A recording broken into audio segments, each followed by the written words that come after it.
Thank you for your patience, everyone. We'll go ahead and call this meeting to order this evening, the meeting of August 10th, 2020. And I'll note for the record that all members of City Council are present and accounted for. If you will, please stand and join us in the Pledge of Allegiance.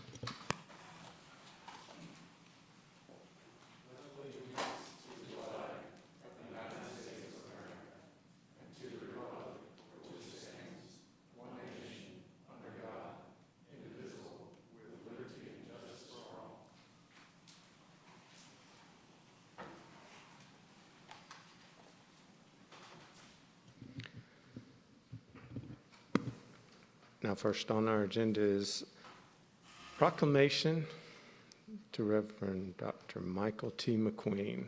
It's a bittersweet evening as he moves on to lead a larger flock.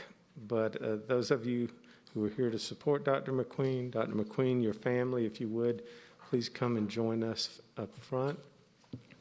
Former Mayor David Belisle, if you don't mind, I'd love to have you join us as well. And all of council, if you don't mind.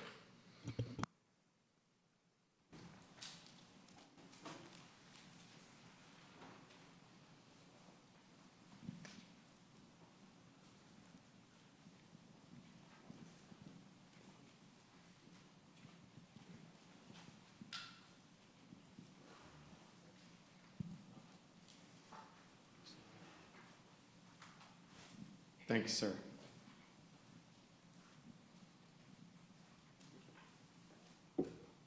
Queen, I'm sorry you're here tonight. I've never said that before.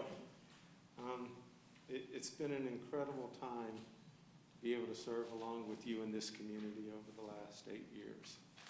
You're a true man of faith. You're a leader of men and women of faith. And you have meant a tremendous amount to this entire community as well as your flock and your church.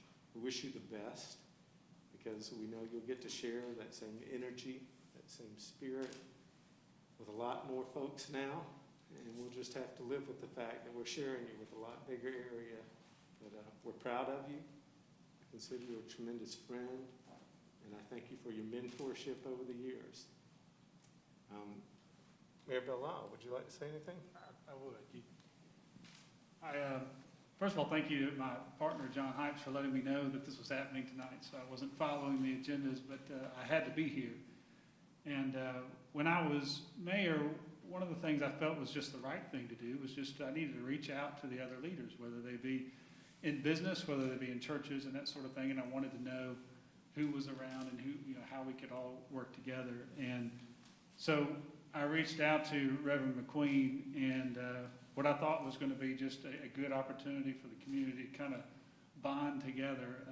I ended up making and finding a really incredible friend in Reverend McQueen, and what a great leader.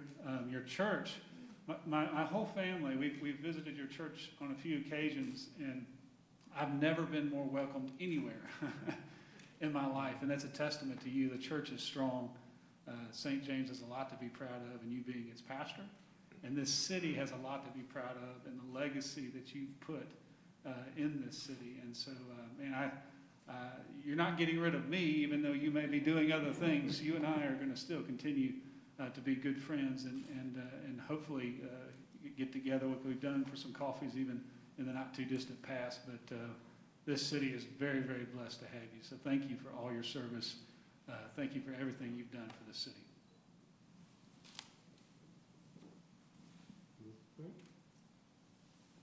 Nobody wants to go after him, so. I'd just like to say thanks to you guys for welcoming us when we came into the community 14 years ago. It has truly been a blessing. We've just seen how relationships have grown in all of the churches kind of on this street and beyond this street. And so there's been a blessing. Martin Luther King Day service is an awesome service where we all come together. And so that's been great. I just want to tell my husband I'm very proud of him, what God has been doing in his life and through him. And I'm just excited to go along with the ride with him to see what God has in store for him next. Thank you. Thank you for sharing him with us for so many years. I was going to say, anybody else? Anyone? Sure? Council members? Anybody? Well, I guess nobody will have to speak after you now, if you don't mind. First, giving honor to God, to Jesus Christ, who's the head of my life, and to the Holy Spirit, who's a great teacher, to my wife, my family, who are here. They came, stopped their busy schedules. To the streaming, my family's actually, I think, friends and family and members of St. James who are watching online. And my niece is right here filming. But I just want to say thank you to Mayor Gilvin, former Mayor Bellal, City Council. I thank you. I thank you for allowing us and allowing me to be used of God to try to bridge relationships and gaps that we have. And in the kingdom, we're supposed to be ministers of reconciliation. And we may have different racial origins, political persuasions, but at the end of the day, we still serve a common bond and a common God. And so I thank you for every ordinance that you approved for St. James, every march that you said yes to. I thank you for being willing to go into areas that may have been even a little dicey with regards to many of your constituents may not have understood all that we were trying to do. But for the sake of the kingdom, I thank you. My prayer is that, Alpharetta, you have an opportunity. I've watched this city grow.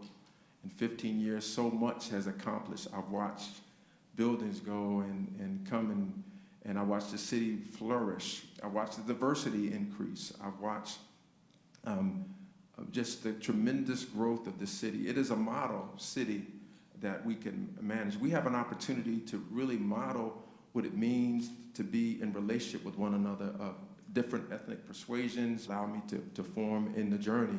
I can call many of you my friends. I want to thank you for every opportunity I had to spend time with you. I truly believe that that, as I shared the last time I was here, the origins of St. James and the city of Alpharetta is 8 years. We were founded in 1867, and you know your origin here, 1868, I think. And so it's a great joy to be here today. I'm honored that you would give a proclamation to me. It's a testament to all that I've got. Faye, my administrative assistant. It's a little melancholy for us because I had a staff meeting today. Nobody wanted to speak because they were all kind of down, and so it's difficult. I've been here. You've nurtured me. My church nurtures me. Since I've been here, my mother has passed, my brother has passed, my sister passed. So it's a lot of memories. I will always have a heart for Alpharetta. I will always be watching. I'll be here. I'm the district superintendent of all the Methodist churches in the Fulton County area and all the Clayton County area. So I'll still be around. But I know that if you ever need anything from me, I'm just a phone call away. I will always challenge you on the side of truth and right. So I can say that I will be an agitator in that sense. I don't want us to settle for just mediocrity. Not when I know that the city has an opportunity to be the best, a model of technology, an amalgam of economic prosperity and different ethnic persuasions. And so I want to challenge you, Mayor Gilvin, to not settle, to be inclusive. You know, in the pandemic, and we have a convergence of Black Lives Matters, pandemic, and economic issues. But still, I think the Bible says, speak the truth in love. And so we can talk. We don't always have to agree, but we can talk and we can reason together. And we can go to the common bond, which we know to be Jesus Christ. As a Christian, that is the foundation. And so I'm just honored to be here today. I'm just honored to be alive, to be able to witness. I thank God my parents are looking down high, and my other son, I hope he's watching. But I just want to say thank you. You didn't have to do it, a proclamation, but I just want to just thank everyone for being here today, and all the public safety officials, all of you who've been here for every march. I could go through and this litany of the people that's allowed me to be who God called me to be. And I'm just honored to be here today. I thank my wife and all of them who came today, and photographer Mark Meadows, who's taken every picture. One of the great joys, and I'll share this with you, I just blown up, I realized that John Lewis and I took a picture at the church, and I've got it blown up. And, you know, just very, very humbling picture, a very humble man, he really was. And I have so many memories. And so I'll be around, you know, and hopefully St. James, you will continue to allow St. James to be the church whenever we go back in the doors. And for those of you who are missing the hugs, and don't worry, as soon as we open the doors, whenever we can open them, you'll get your hugs. I promise you that. So now do you get to tell them when they get to open the doors? I have some say so. Not to put you on the spot while I've got the chance, but I just want to thank you, and I want you to know that I appreciate the challenge. Our whole community appreciates the challenge. It is, you were speaking, I know it was just back during the last Martin Luther King Day March. We're standing just 100 yards or so from here on that back porch, and you challenged people this year. And you challenged us to remember that now is the time. And this was before the whole world went through the COVID and the riots and the peaceful protests that brought this community together. We won't forget that.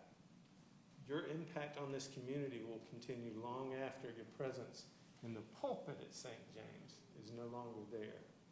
And I want your flock to know that. We're still here. I want you to know that. And I remember in response to your challenge of now is the time, I remember saying, and Alpharetta is the place. Now is the time, and this is the place for us to start making a difference. And that's because of people like you in this community. We're grateful for your service in all of your capacities. So with that, I'll get on to the proclamation. This is a proclamation by the Mayor and Council of the City of Alpharetta, Georgia, for Reverend Dr. Michael T. McQueen. Whereas Reverend Dr. Michael T. McQueen has been a senior pastor at St. James United Methodist Church since 2006, leading one of the fastest growing church congregations in Alpharetta, Georgia. And whereas Reverend Dr. Michael T. McQueen is a native of Philadelphia, Pennsylvania, and a graduate of Drexel University. He earned a Master of Divinity and Doctor of Ministry degrees with honors from the Interdenominational Theological Center. And whereas Reverend Dr. Michael T. McQueen has received many awards and accolades, including the 2011 Harry Denman Conference Award for Evangelism, which is given to the pastor who has demonstrated excellence in evangelism, and the 2013 Distinguished Alumni Award from Gammon Theological Seminary. And whereas Reverend Dr. Michael T. McQueen, through his preachings, has reached people around the world, including Africa and North America. He has served as Ben Hill's coordinator for strengthening the Black church for the 21st century, and has traveled to Zimbabwe, South Africa, Bahamas, and the Philippines to train and equip local clergy and to build homes. He has also led a missionary team to Kenya to assist in the fight against HIV and AIDS and to build mud homes. And whereas Reverend Dr. Michael T. McQueen's credits include development of ministers and training programs designed to train aspiring seminary students, Dr. McQueen has routinely facilitated Bible studies and clergy and laity workshops and regularly provides workshop leadership at various marriage conferences. And whereas Reverend Dr. Michael T. McQueen has served on various boards to include the North Georgia Committee on Congregational Development, North Georgia Conference Black Church Development Committee, United Methodist Connectional Federal Credit Union, Simpsonwood Board, the Youth Hope Builders Academy, the United Methodist Children's Home, Kings Ridge Christian School, Faith Journey, the Franklin Graham Festival Regional Pastors Team, and the Atlanta Roswell District Committee of Ordained Ministry in a leadership role in the annual MLK Day of Service and Unity March. And whereas Reverend Dr. Michael T. McQueen is married to his wife Wanda and is the proud father of 2 sons, Michael II and Malik, and proud grandfather of 1 granddaughter, Naomi. Now, therefore, we, the Mayor and City Council of the City of Alpharetta, do hereby thank Reverend Dr. Michael T. McQueen for his tireless support of Alpharetta and service to the community, and wish him much success in his role as District Superintendent of the new North Central District of the North Georgia Conference of the United Methodist Church. Proclaimed this 10th day of August, 2020.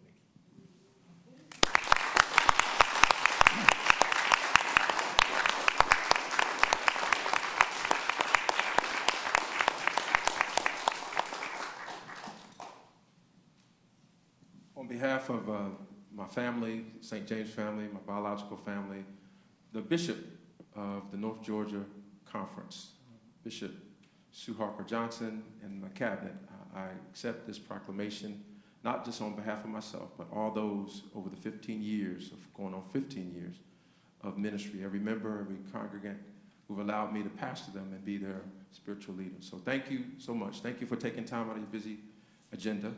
And hopefully we will see each other soon. Thank you, thank you, thank you. We'll see each other soon as I will continue to be in the community and trying to do what I believe God has called me to do. Thank you so much. I got a few pictures. Anybody tall that wants to come around? Let me start right here. We'll start right here. I'll put the 3 of you. Okay, 1, 2, 3. One more. 1, 2, 3. Mr. Bell, let me get you in here on the other side. All right. 1, 2, 3. One more. 1, 2, 3. Great. I promise I was smiling. I know. Now can everybody just gather around?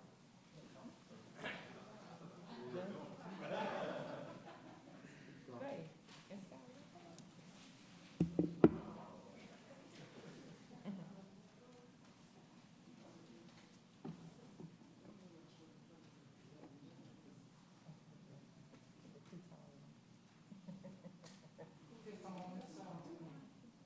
I'm really nice.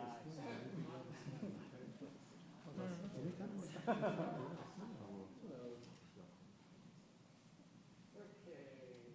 1, 2, 3, one more, 1, 2, 3, one more, 1, 2, 3.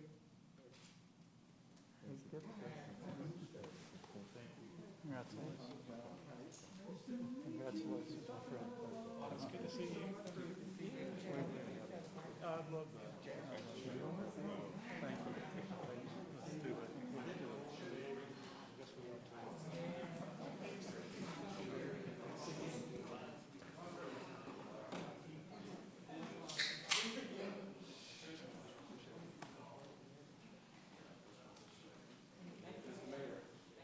Mr. Mayor.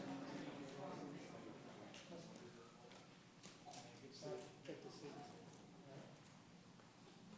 Mr. Mayor. Thank you so much.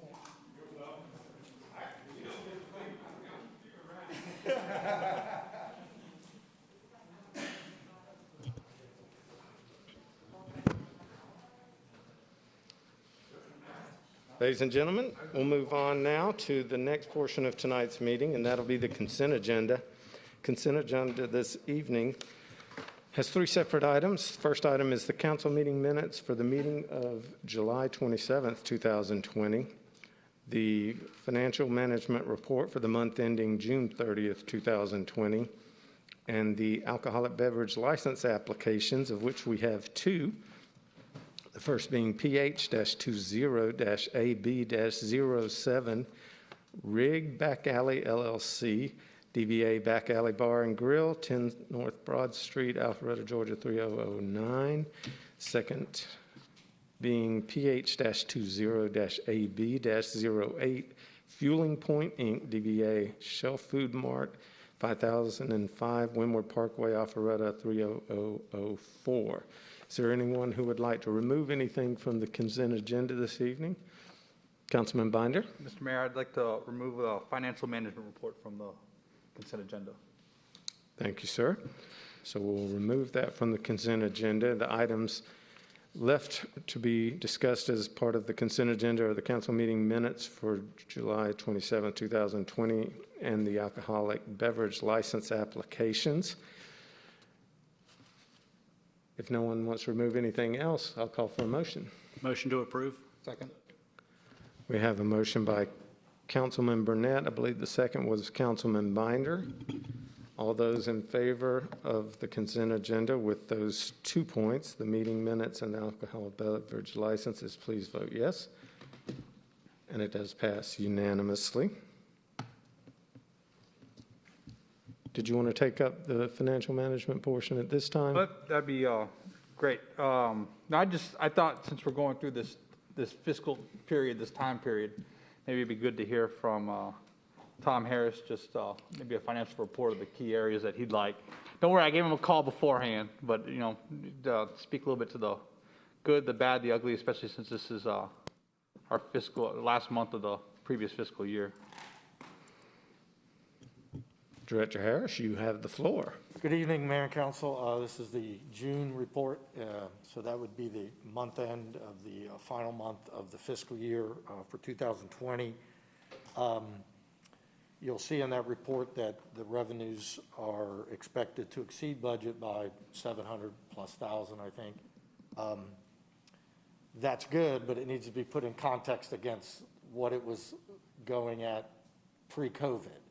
Pre-COVID, that number would have been, now I can't remember if my glasses or not glasses or no glasses, would have been over $3 million. But because of COVID in March, and therefore we started taking declines in local option sales tax. 1.8 million is down. It was projected to be 17.4 million. It is now projected to be 15.6. So while it, again, compared to budget is one thing, but it's really where it was heading. So the other one is obviously hotel motel. That is $1 million off from where it was trending. That will come in at 2.4 million. Should have came in at 3,450,000. So right now, hotel motels coming in about 40% of where it was last year in pre-COVID. Local option sales tax is about 80%, about 20% down to from pre-COVID to now. So that's it primarily from, obviously all the other revenues are slightly down from where they were going as well. But we will finish positive from a budgetary standpoint. But again, we normally like to see about 3% to 5% above the budget on the revenue side alone, and then on the expenditure side as well, so that we can have sufficient fund balance to carry out a lot of the capital initiatives that we want. So on the expenditure side, we are, because of some programs, summer programs in the rec department and some of the other cuts and some of the not filling positions, we will come under probably about $2 million on the expenditure side. So we're going to get the bigger push from the expenditure side than we would normally expect to see on the revenue side. If you want a little update on this fiscal year, hasn't been much change, obviously, but the property taxes are coming in right at budget. Again, we'd like to see that be, that's based on the digest, we haven't billed yet or anything, but based on the digest, it looks like it'll be, our budget number would be right on. We'd rather see that be $1 million and $1.5 million. I should have mentioned that the reason this year did pretty well is the property taxes came in $1.2 million greater than budget. That's about 3%, 3 to 5%. That's what we'd like to see this year. But right now, it does not look like we will have that kind of margin. And local option sales tax should be pretty good because we budgeted at 20% from budget. So actually, we could do a little bit better than we ultimately have in local option sales tax, still down 20% from where it was trending. And then hotel motel tax is only at 40%, and we were hoping we'd be at 50% when we were trying to build the budget on guesstimates, and that by mid-year, December, we'd be at closer to 80 to 90%. It doesn't look like that we're gonna make that mark, so we will see a decline probably, or a under budget on the hotel motel side. So that's about it. Councilman Binder? So, especially on the sales tax, so June, we were starting to get, maybe, we were out of our shelter in place, so those coming in, how did that compare from the year before? So is it starting to get closer together, or is it still? It's at 80% of. And what was the previous month in May? It was probably at 70 Okay. something percent, so it did do better. And then for our expenditures, the funds that are maybe not being used because they're related to things being changed, that not having an event or not having this cost, how often is that getting rolled back over to the general fund, I guess, if it's line itemed out? Is that? It's, all these numbers, the revenue excesses, expenditure excess drops to the bottom line, and then as we build the budget for 2022, we would look at that excess above our emergency reserve and build it towards capital. So it all just drops to the bottom, does not carry over into the year we're in now. So line items that are related to things that have not happened or things get changed, it goes back to the general fund Yeah, it this stays year? there, it gives us excess, correct. Okay. And COVID expense tracking, how is that handled? We're working with Fulton County and on our CARES 1 request, and now there's a CARES 2 request. We've put in our, I think the mayor has signed the CARES 1, about 80,000, I think, somewhere in that range for reimbursement expenses. And we just stay on top of it and track it with the departments. Good. I appreciate you coming up here and Sure, no problem. maybe do it for the next couple of months, but I think it's good to hear from you too, along with these reports, to get some of the key details. Sounds good. Thank you. Thank you. Councilman Burnett? Don't run away yet, Tom. I know you hate I don't questions. normally wear glasses, so I'm all confused. No, I had no idea that Councilmember Binder was going to do this, but candidly, I'm glad he did. Have you thought, in an effort, as we're looking at the budget now, of not raising the millage rate, have you considered looking at our occupational taxes being put on gross receipts instead of the way that it's done today? Well, I think Thank you. pretty much we're going to face some headwinds again going into 2022, I think, with property taxes because of the commercial digest side of it. So we do expect that could be negative. So we are going to have to be innovative on revenue side and expenditure side. And we're already working with departments on the expenditure side. I haven't specifically delved into that. A few years back, we looked at it, but I'm going to start doing that research on what the difference would be between the gross receipts on that occupational tax versus the number of employees. Thank you, sir. Any other questions from council? And I will just note that Councilman Binder had called me earlier and let me know that this was coming, and made sure to give Tom a heads up on that as well, so I appreciate that. We still need to approve it, though, right? Yes, sir. So now I will call for a motion on the item of approving the financial management report for the month ending June 30th, 2020. Motion to approve the financial management report for June 30th. Second. We have a motion by Councilman Binder, a second by Councilman Merkel. Any discussion? All those in favor of the motion to approve the financial management report of June 30th, 2020, please vote yes. And it does pass unanimously. So that'll wrap up the consent agenda, and we'll move on to the public hearing item for this evening. Public hearing item is PH-20-09, City of Alpharetta Capital Improvement Element.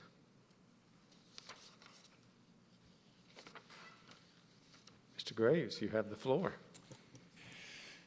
Well, good evening, Mayor and Council. This is our an annual report, which covers the zoning impact fees, as well as our capital improvement projects and how we are funding those. This gets reported to the Atlanta Regional Commission. They post that out available for public review for 30 days. And then we come back again and ask for you to approve our report and address any changes if anything comes back. We haven't really had that come back before, but if you have any questions on the report that's attached to the agenda item, be glad to go over that with you. Do we have any questions from council? Thank you, sir. And we do have a resolution attached with. This is a resolution of the City Council of Alpharetta, Georgia for transmittal of the capital improvement elements of the comprehensive plan. Whereas the Georgia Tools for Daily Decisions, and whereas the annual update of the capital improvements element was prepared in accordance with the development impact fee compliance requirements and minimum planning standards and procedures for local comprehensive planning established by the Georgia Planning Act of 1989.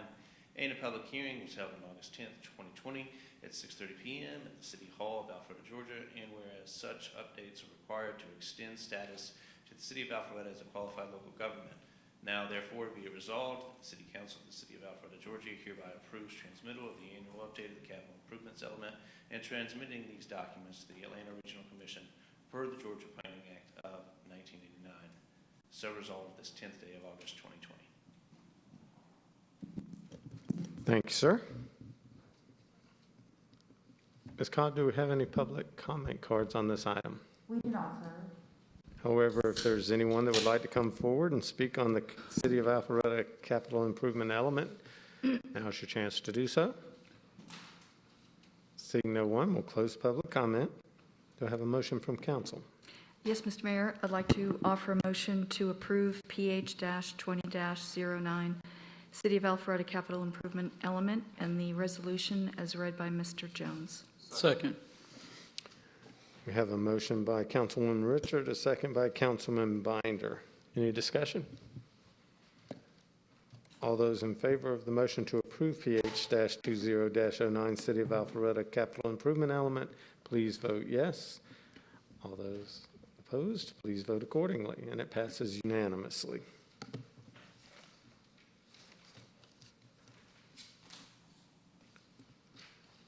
Next up on the agenda is an item that was tabled in our previous meeting.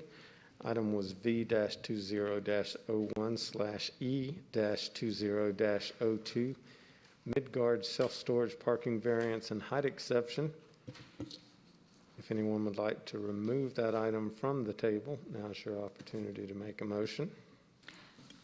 Mr. Mayor, I'd like to make a motion to move from the table V-20-01-E-20-02, Midgard self-storage variance and exception. Second. We have a motion by Councilwoman Richard, a second by Councilman Binder. All those in favor of removing item V-20-01/E-20-02 from the table, please vote yes, otherwise vote accordingly. And it does pass 6-1. That item is removed. Mr. Woodman, would you like to come forward at this time?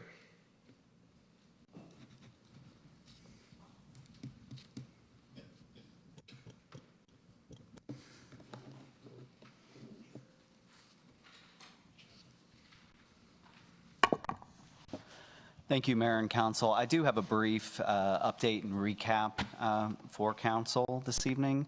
As a reminder, the applicant is requesting an exception and a variance to allow a 91,000 square foot climate-controlled self-storage facility and leasing of up to 4 moving trucks. The property is located at the southeast corner of Old Milton Parkway and Georgia 400.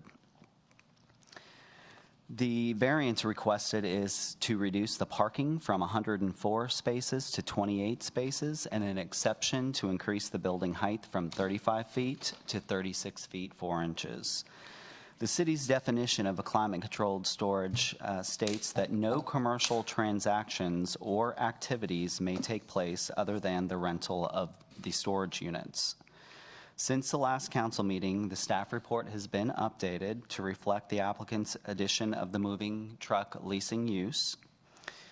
The applicant provided a floor plan of the sales office, which is approximately 900 square feet, of which the Unified Development Code requires 1 parking space per 100 square feet of sales office for auto sales and leasing. Therefore, the development would require 91 parking spaces for the self-storage use, 4 spaces for the moving trucks, and 9 parking spaces for the truck leasing use. And that brings the total to 104 spaces. The last council meeting where this item was tabled, the parking calculation was done only for the self-storage use, and that total was 91 spaces. I've also updated the staff report providing a table comparing the applicant's request to Alpharetta self-storage facilities. This is the table that was included in that updated staff report. And as you can see from the top line item represents the applicant's proposal, and then the items below that are existing self-storage facilities in the city of Alpharetta. And as you can see, none of the other locations have the moving truck leasing at that location. And just as a reminder, the staff recommendation was to deny. That concludes the presentation. If you have any questions, I'd be happy to answer those. Do we have any questions for staff from council? Thank you, Mr. Woodman. Would the applicant like to come forward at this time?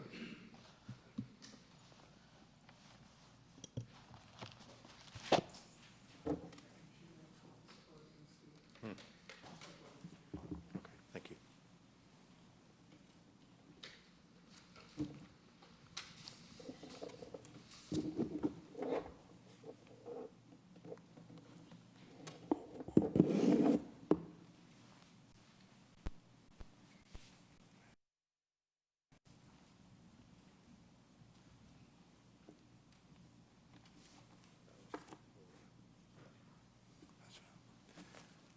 Mayor Gilvin, members of the council, I'm Don Rollader, 1865 Lockaway Drive, Suite 601, Alpharetta, Georgia.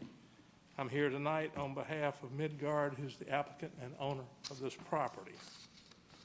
This matter was considered and fully discussed on July 27th of this year. The only change is a recommendation requiring 104 parking spaces instead of 91. I would like to discuss a few facts with you. A parking variance is requested for a 91,000 square foot climate-controlled storage facility, along with a height variance allowing the building to be 1.4 feet taller than is permitted by code. Climate-controlled storage is a permitted use in the LI zoning category. The part of the property where the improvements are being constructed is zoned LI unconditional in the city of Alpharetta. Presently in Alpharetta, there are 6 climate-controlled storage facilities. The city last approved a climate-controlled storage facility on Westside Parkway in variance case V1614. That facility is larger than this. It's 103,000 square feet, and it today has 8 existing parking spaces. There's an area reserved for an additional 21 spaces, making a total of 29 spaces possible on the site, though 8 exist today. The city staff report in V1614, staff indicated that its research showed that other municipal parking codes required 1 parking space for 3,450 square feet of space. Using that formula, the staff concluded that in that instance, with 103,000 square feet, they needed to reserve a total of 29 parking spaces. 103,000 square feet divided by 3,450 square feet, 29 spaces. The building being considered here tonight is 91,000 square feet. If we apply the same formula, this application would require 26 parking spaces. 91,000 square feet divided by 3,450 square feet equals 26 spaces. This site, under its site plan, will have 28 finished spaces, no reserved, all built. The staff report requiring 104 spaces, including 9 for parking for truck leasing. There is 0 indicated space in the building for truck leasing, none for truck sales, it's important, and 0 employees dedicated to truck leasing, nonetheless truck sales. Any computation assuming that 900 square feet of the building is for truck leasing, and any computation based on that is erroneous. Any computation of 900 square feet at any ratio other than 1 per 1,000 square feet as contained in the UDC for an LI zoning is erroneous. Can we go to the staff report? The West Side Parkway site is 103,000 square feet, has 8 parking spaces and 21 reserved spaces. The public storage on South Main Street is 111,000 square feet, has 13 parking spaces and 19 more reserved. The U-Store on Kimball Bridge Road has 31,000 square feet of parking and 31,000 square feet of lease space and 5 parking spaces with none reserved. The Extra Space Storage on North Main Street has 64,000 square feet and 5 dedicated spaces with none reserved. The Cube Smart on South Main Street has 112,000 square feet and 18 parking spaces with no other area reserved. The public storage on Maxwell Road has 82,000 square feet and 5 parking spaces with no other spaces reserved. If you go to the ITE standards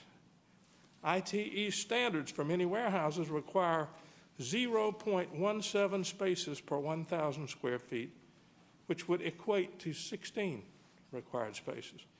If you use the ITE standards for many warehouse per 100 units, rental units, we would need 12 parking spaces because 1.66 per 100 units, we will have 735 rental units equals 12.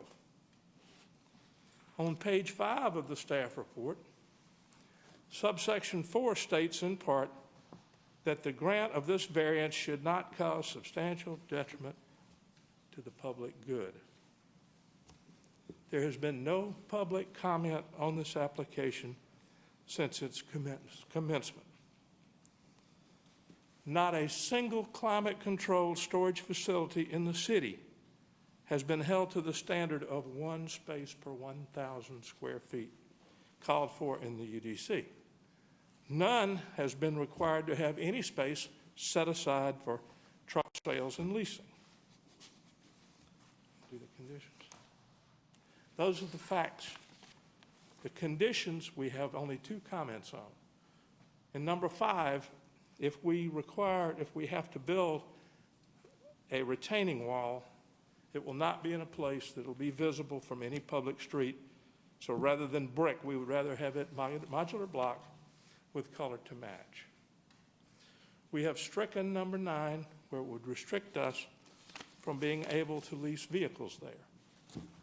It's an associated part of the climate control storage business. It's a convenience item for customers. Most people don't have a friend with a 20-foot box truck. When you come to a facility like this, you expect to be able to move your stuff from there and to there. Home Depot, you can rent a truck to move your stuff from there or to there. We've created over 1,000 residences within, what, a mile of this place when you count Avalon and you count Thompson Street and you count east of Main and all of those. And if we think about those are all small lot, beautiful homes with extremely limited storage. People that can afford those homes have a lot of things. They need a place to store those things. They can either store them close by or far away. My statement to you is this property is properly zoned. I would ask that you treat this application in the same manner you treat all the other users in the city. Just treat Midgard equally is my only request. Nobody has 104, nobody has 91, nobody has more than 32 required for the future. Nobody today has more than, I think, 18. So that is the rationale for the request for the variances. I don't think the height variance is an issue with anyone. I would request that the council perhaps vote separately on the height variance and then on the parking variance. Happy to answer any questions that you have. Other than that, Mr. Mayor, we would reserve remaining time for rebuttal if it's necessary. Do we have any questions from council at this time?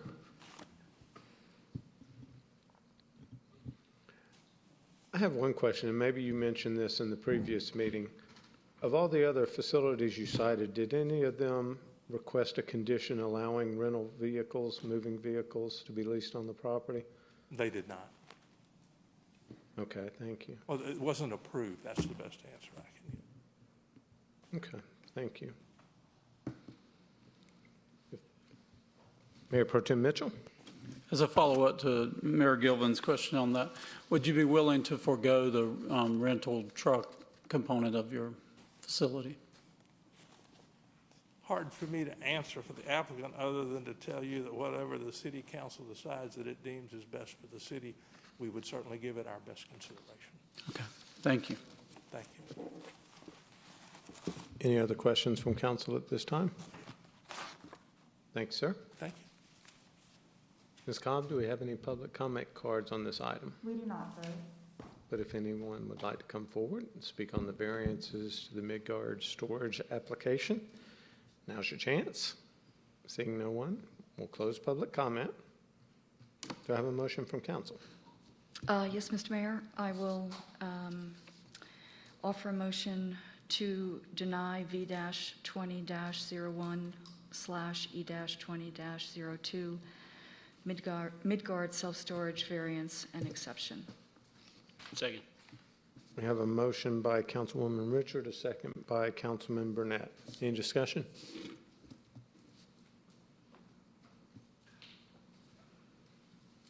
Seeing none, we'll go ahead and call for a vote. All those in favor of the motion to deny V-20-01/E-20-02 Midgard self-storage parking variance and height exception, please vote yes. All those opposed, please vote no.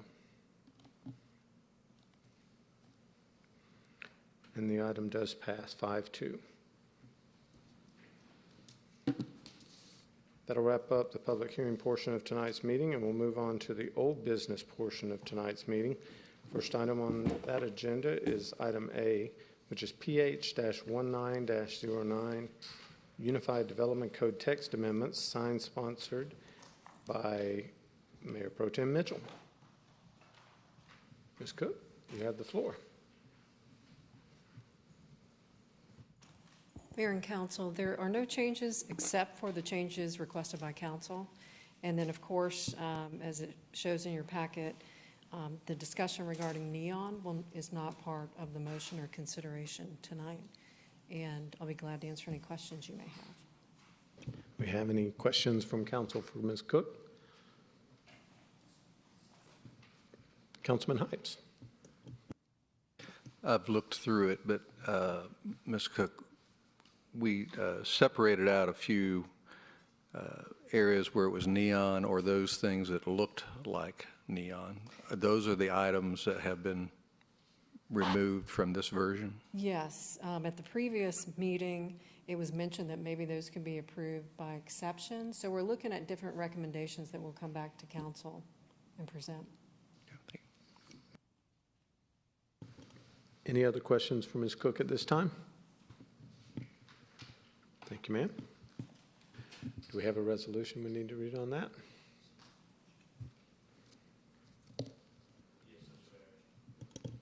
Yes, Mr. Mayor. This is an ordinance to amend Article 2 of the Unified Development Code of the City of Alpharetta, Georgia, to amend Section 2.6 signs as it relates to various sign regulations, to amend the North Point overlay as it relates to signs, to repeal conflicting ordinances, and for other purposes. Thank you, Mr. Jones. Ms. Cobb, do we have any public comment cards on this item? We do not, sir.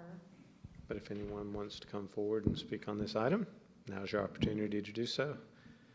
Seeing no one, we'll close public comment. Do I have a motion from council?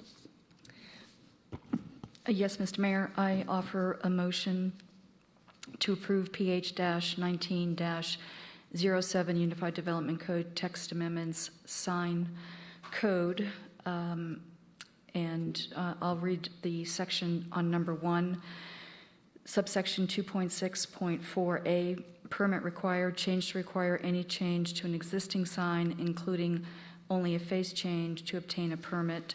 The term materially remains, and add a sentence that states a change in copy area of a sign shall constitute a material change, period. Section 2 remains as written in the report. As Ms. Cook has stated, items 3 and 4 are being pulled, and then the motion continues with numbers 5 through 13 as reflected in the report. Second. We have a motion by Councilwoman Richard, a second by Mayor Pro Tem Mitchell. And if I could, just for my clarification, I wanted to make sure I got the number on that. What did you say the item number on your motion was? Item number 1, as I read, and then items 2, 5 through 13 are as written in the report.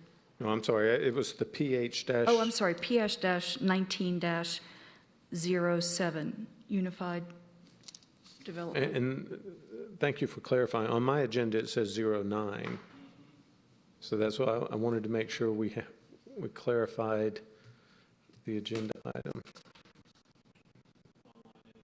Oh, it's the agenda here today says 09, but the online was 07 when I.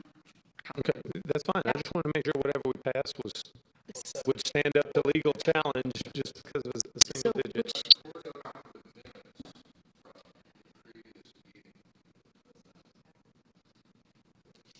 Okay. So Stephen, we're good with 09? If Mr. Director assures us that it's the right number, then he has to be approved. All right. Thank you. And I do apologize for the confusion. Clarification. Yeah. As you may have heard the last time we did it, sign ordinances are a constitutional issue, and they can be challenged and result in billboards. So we're very cautious as we do these. Thank you. I just wanted to clarify that. So it is PH-1909. Are there any comments on this item? Mayor Pro Tem Mitchell. I'd like to thank the council for, on this sensitive issue. I think this whole ordinance will go a long way in cleaning up the signage throughout the city, but also treating everybody equally and giving everybody the same opportunity for advertising through their signage. So this goes a long way in that effort. So thank you. Seeing no one else with comments, I'll go ahead and call for a vote on the motion to approve PH-19-09 Unified Development Code text amendment signs. All those in favor, please vote yes. Otherwise, vote accordingly. And it does pass unanimously. Second item up under old business this evening will be PH-19-28 Unified Development Code and Code of Ordinance text amendments, massage and spa establishment. This is also the second reading, so there's no public comment on that. Ms. Cook, you have the floor again. There are no changes to this item. We did make the change changes that council asked us to make on the July 27th reading. And the two changes were adding the 2,000 linear foot distance between like uses within the massage definition. And the other change was removing the requirement for a surety bond requirement for massage businesses. But that's all the changes. If you have any questions, I'll be glad to answer those. Do we have any questions for Ms. Cook at this time? Thank you, Ms. Cook. Stephen, would you please read the resolution for this item?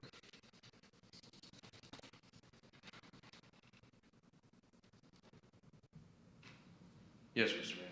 This is an ordinance to amend Article 1 of the Unified Development Code and Article 9 of the Code of Ordinances of the City of Alpharetta, Georgia, to amend the definitions of massage therapy and spa services, to amend regulations related to massage and spa establishments, to repeal conflicting ordinances, and for other purposes. Thanks, sir. Any discussion amongst council? Then I'll go ahead and call for a motion. Thank you, Mr. Mayor. I'll offer a motion to approve PH-19-28 Unified Development Code and Code of Ordinance text amendments, massage and spa establishments, and the resolution is read by Mr. Jones. We have a motion by Councilwoman Richard, a second by Councilman Merkel. Any discussion? Seeing none, I'll call for a vote. All those in favor of PH-19-28 Unified Development Code and Code of Ordinance text amendments, massage and spa establishment, as read by the city attorney, please vote yes. Otherwise, vote no. And it does pass unanimously. So that'll wrap up our old business for this evening, and next on the agenda is the new business portion of tonight's meeting. First item on the new business agenda is comprehensive compensation and classification study. Welcome, Chris. You have the floor. Thank you, Mayor. At last. So, in the second half of 2019, the city retained Evergreen Solutions to assist us conducting a comprehensive position classification and compensation survey and analysis, which includes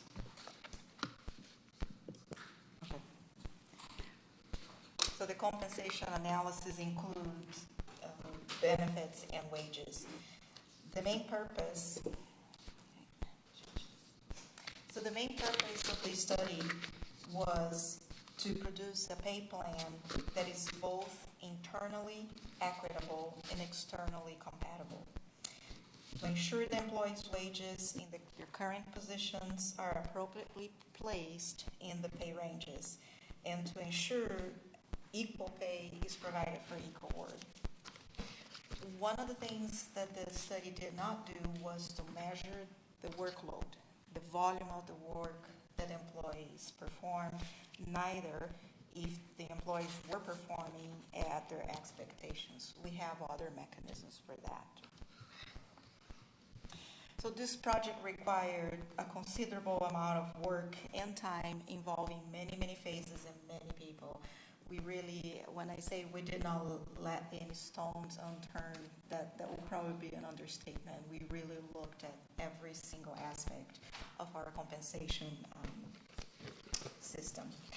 Everything started with the employee outreach last year, where employees were provided an opportunity to give their feedback of what they thought and their assessment about the compensation and classification of the city. So that feedback was obtained. After that, we developed a job analysis questionnaire. It was about 16 pages where employees would provide detailed information about their jobs.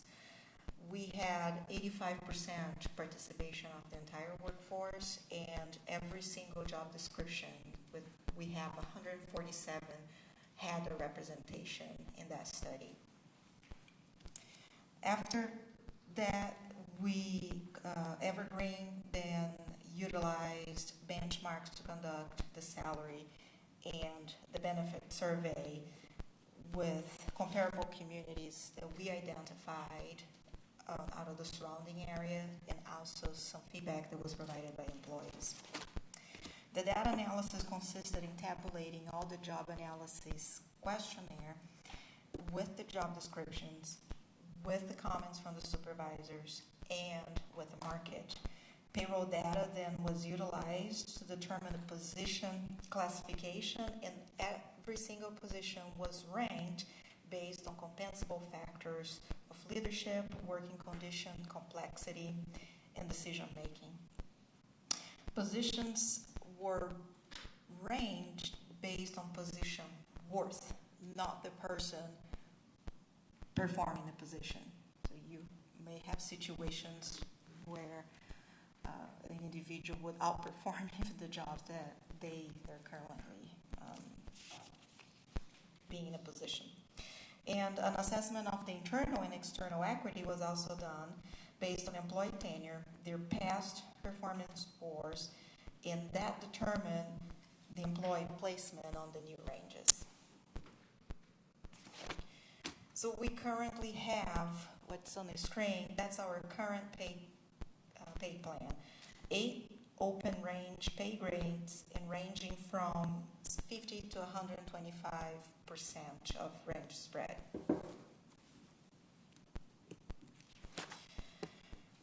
Next is the assessment of the compensation philosophy of the city.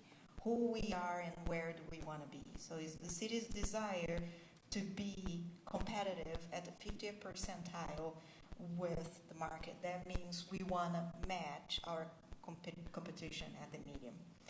Our pay practices and pay plan design, we want to utilize an open range that is flexible and equitable.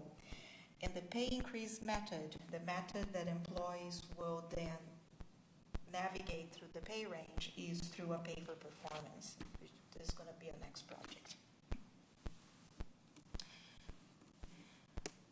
So data for salaries was gathered from those 20 comparable communities, and we utilized a cross-section of the city's classification. So if you see on the market summary, page 4.3, you will see that 70 job titles were surveyed. This is done because it's an industry standard. We choose benchmarks. It's not a lazy work. We use benchmarks to then use data that Evergreen already have on their database, and statistical regression analysis to propose ranges to the remaining positions.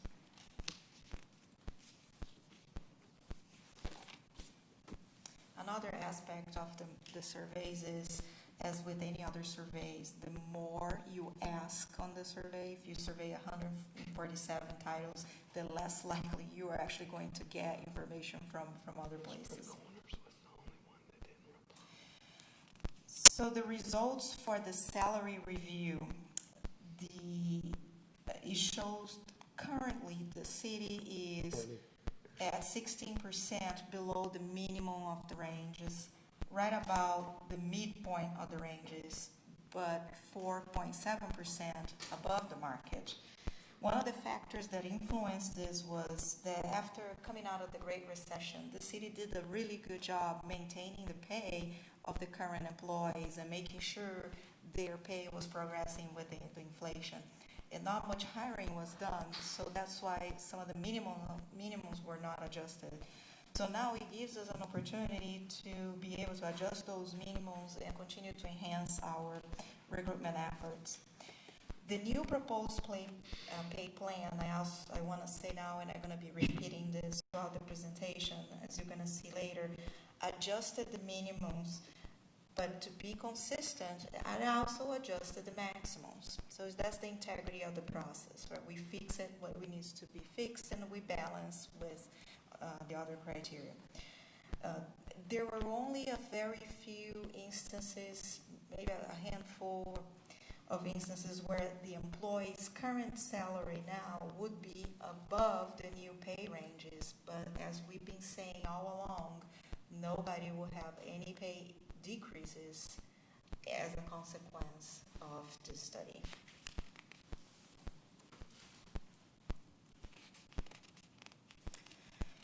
For the benefit, and as part of a compensation survey, salary is not the only factor that we have to also consider. So we also looked at benefits. Out of the 20 comparables that we were able to get salary data, only 15 responded back with the benefits data. It's a lot more comprehensive and a lot more work, but still it's a good representation of the market. While it is very hard to do an apples to apples comparison and go line by line of the benefits, some organizations may weight some benefits different than others. So some may give more time off, but it may not give as much matching on the 457. Overall, the city offerings were more competitive when considering the proportion of the premiums, the percentage of the premiums that the city pays for the health insurance versus the employees, and also the relative recent retiree health reimbursement benefit, which is a significant contributor to the total compensation. So when we look at that total comp, the ratio of the benefits to the total compensations of the city of Alpharetta employees are ahead of the market. So our benefits comprise 35% of the total compensation of employees. So you have your salary, add 35% to that, that's how much the city pays in benefits. And the comparables were 28.4%. So we are ahead on that total ratio. All of that information was compiled in order to make the recommendation for the new pay plans. So overall, the current compensation classification systems, the city is very sound, has a very good framework. The merit system has been working, and we are continuing to recognizing employees by providing the merit increase based on their performance. Even though the current plan lags the market at the minimum, the pay at the midpoints are about market, and the pay at the top is above market. And overall, the benefits are more competitive. As with everything that we looked, everything can be improved, and everything can have some recommendations to make our processes even stronger. So coming out of this study, one of the things that we also did was we evaluated every single job description, and now we have data to upgrade all of those 147 job descriptions with information that was gathered by the employees doing their job and validated by supervisors. We also looked at implement a competitive pay plan that aligns with the city's philosophy, the desired market position of 50th percentile, and the best practices in internal and external equity. The recommendation also includes transition employee salaries into the new pay plan based on equity calculations. And as we know, and especially now, the economy changes. It can be with a blink of an eye. So it's also recommended that every year we do what we call a soft survey just to see if we are still within the market, and then a comprehensive process every 3 to 5 years. So here is the snapshot of our new proposed pay plan. We are recommending 13 open range grades and at a 60% spread. That, again, that's industry standards and best practice. It will incentivize the succession planning, so you don't stay in one job forever just hoping to achieve the maximum, but hopefully you can gradually move through the ranges. The new pay plan was developed considering the current market, but also the benefits offerings that the city provide. The classifications were assigned based on pay grades in the balance of an internal equity. The market range shown on Chapter 4, Exhibit 4, all of the calculations of the market base, was not the only criteria used to propose this pay plan. So as I said, the benefits, the scarcity of recruitment for certain positions were also considered. If approved, the implementation, we would recommend a new pay plan effective October 3rd, 2020, which is the beginning of a pay period. And at that time, also transition employee salaries into the proposed plans by utilizing the equitable calculation methods. So the employees that would see an adjustment are employees that are on the first and second quartile, as the survey shows. Midpoint is okay, so everybody that's at midpoint or above the midpoint would not have any adjustments.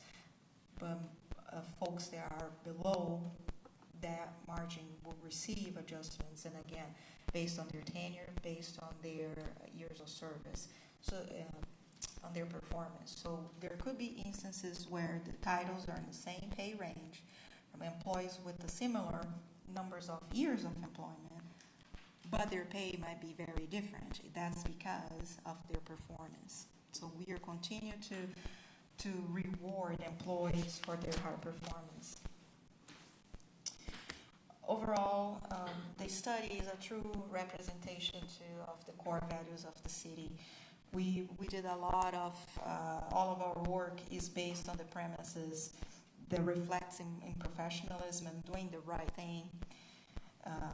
Always making sure that the processes are fair and equitable, and by our commitment to provide fiscal responsibles and a great delivery of services to our community.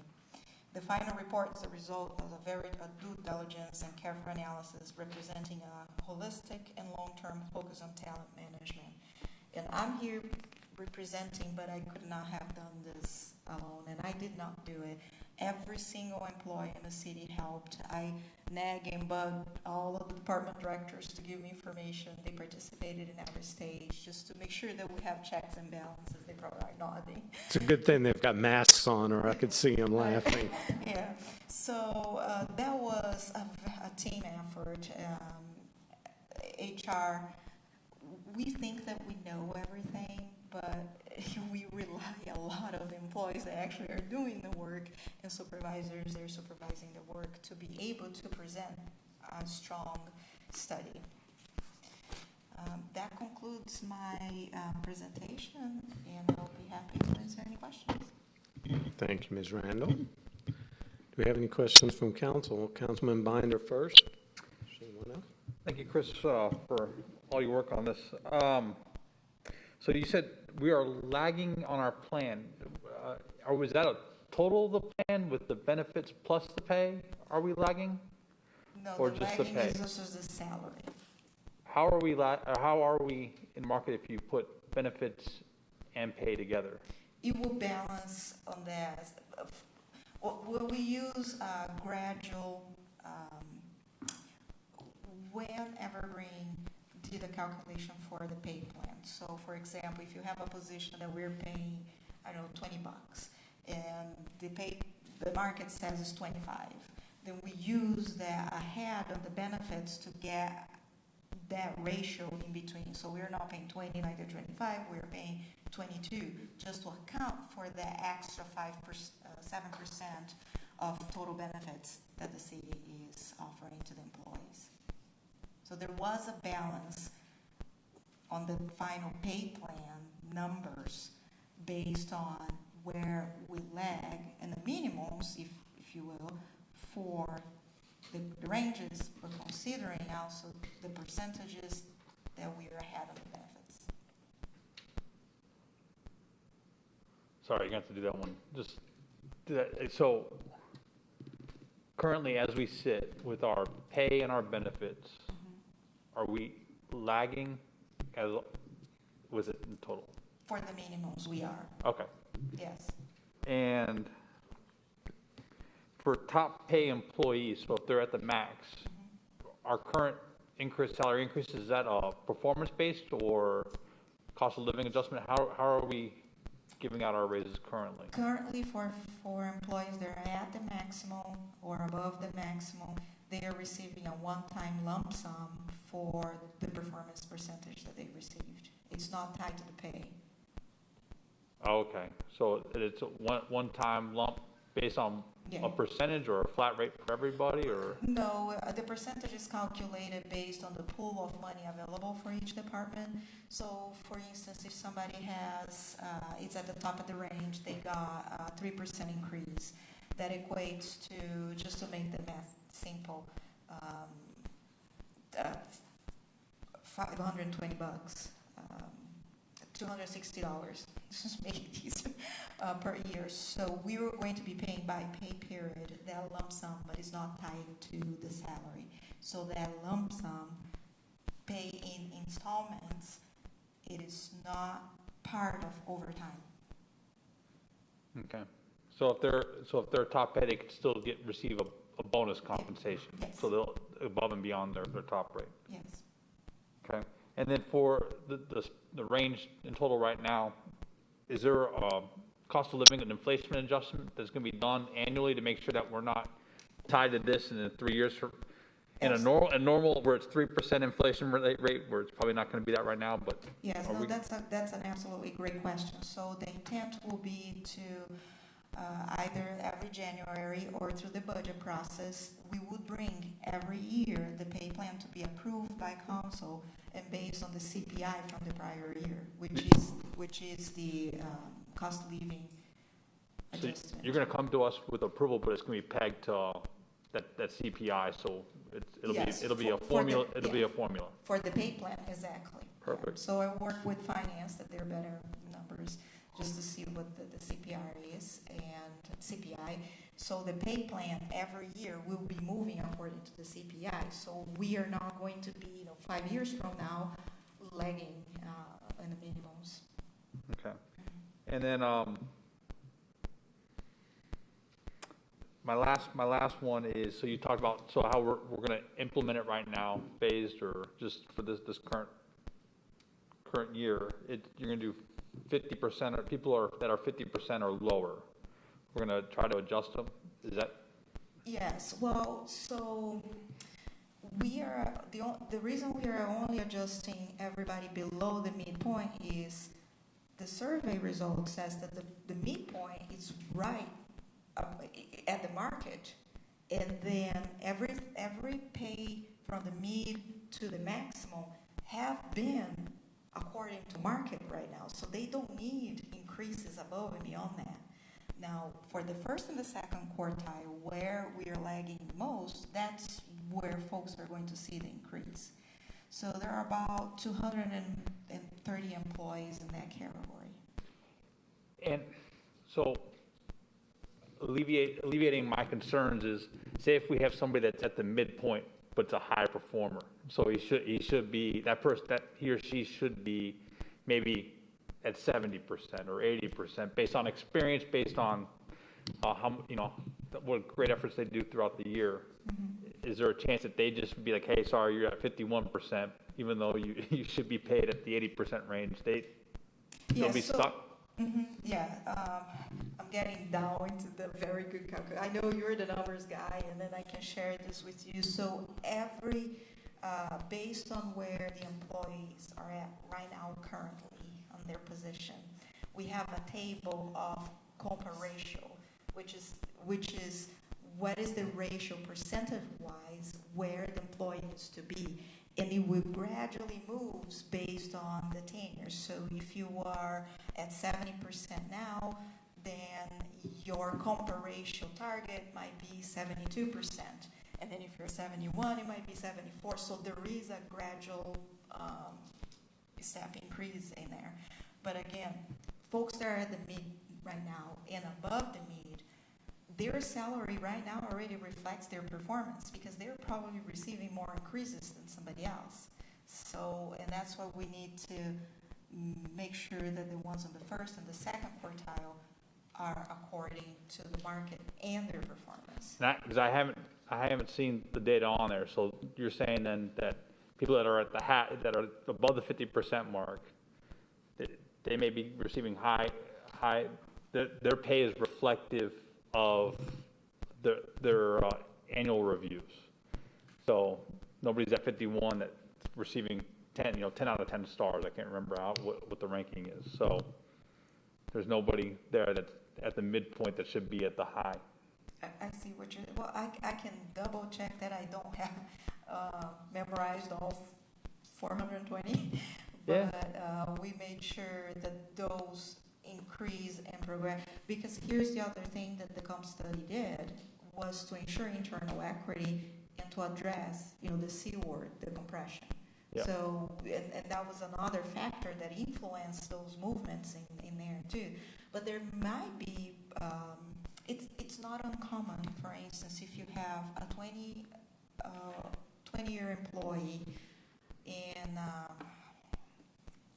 let me use police because it's easy, as a police officer, and then you get a brand new sergeant that's making less than a police officer.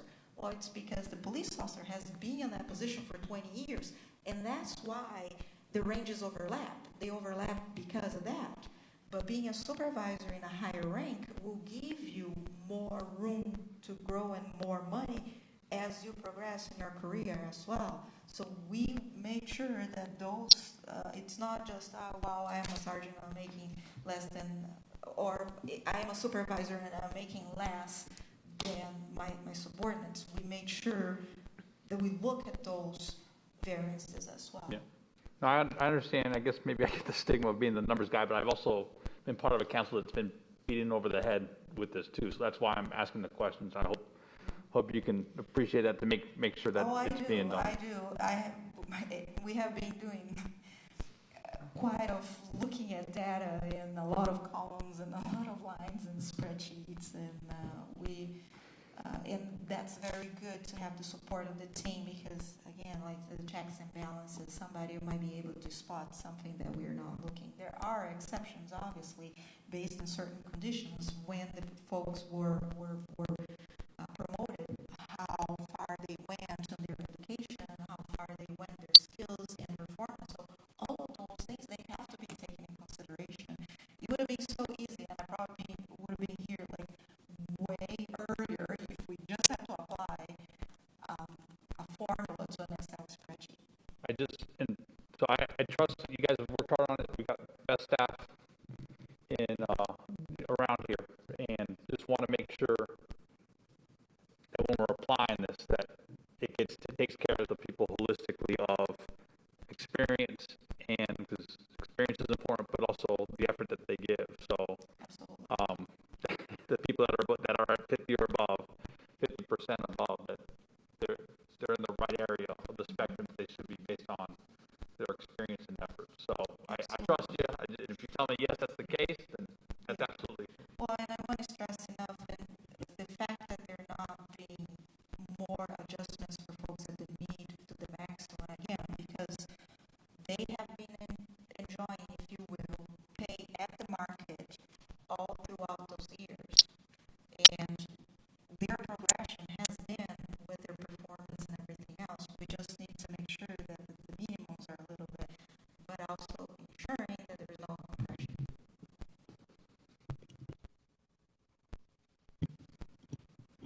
Any other questions from council? Thank you, Ms. Rand. Ms. Cobb, do we have any public comment cards on this item? If there's anyone that would like to come forward and speak on the compensation study and plan, now's your opportunity to do so. Seeing none, we'll close public comment. Do I have a motion from council?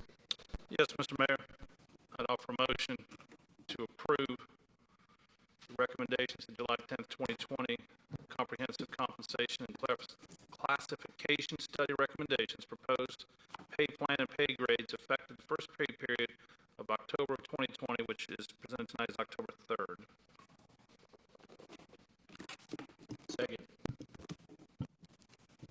We have a motion by Councilman Merkel and a second by Councilman Burnett. Any comments? I would definitely. Been working with Chris since she got here, as many of you probably have as well. To say breath of fresh air is an understatement. It's been amazing what you've been able to accomplish in a short period of time.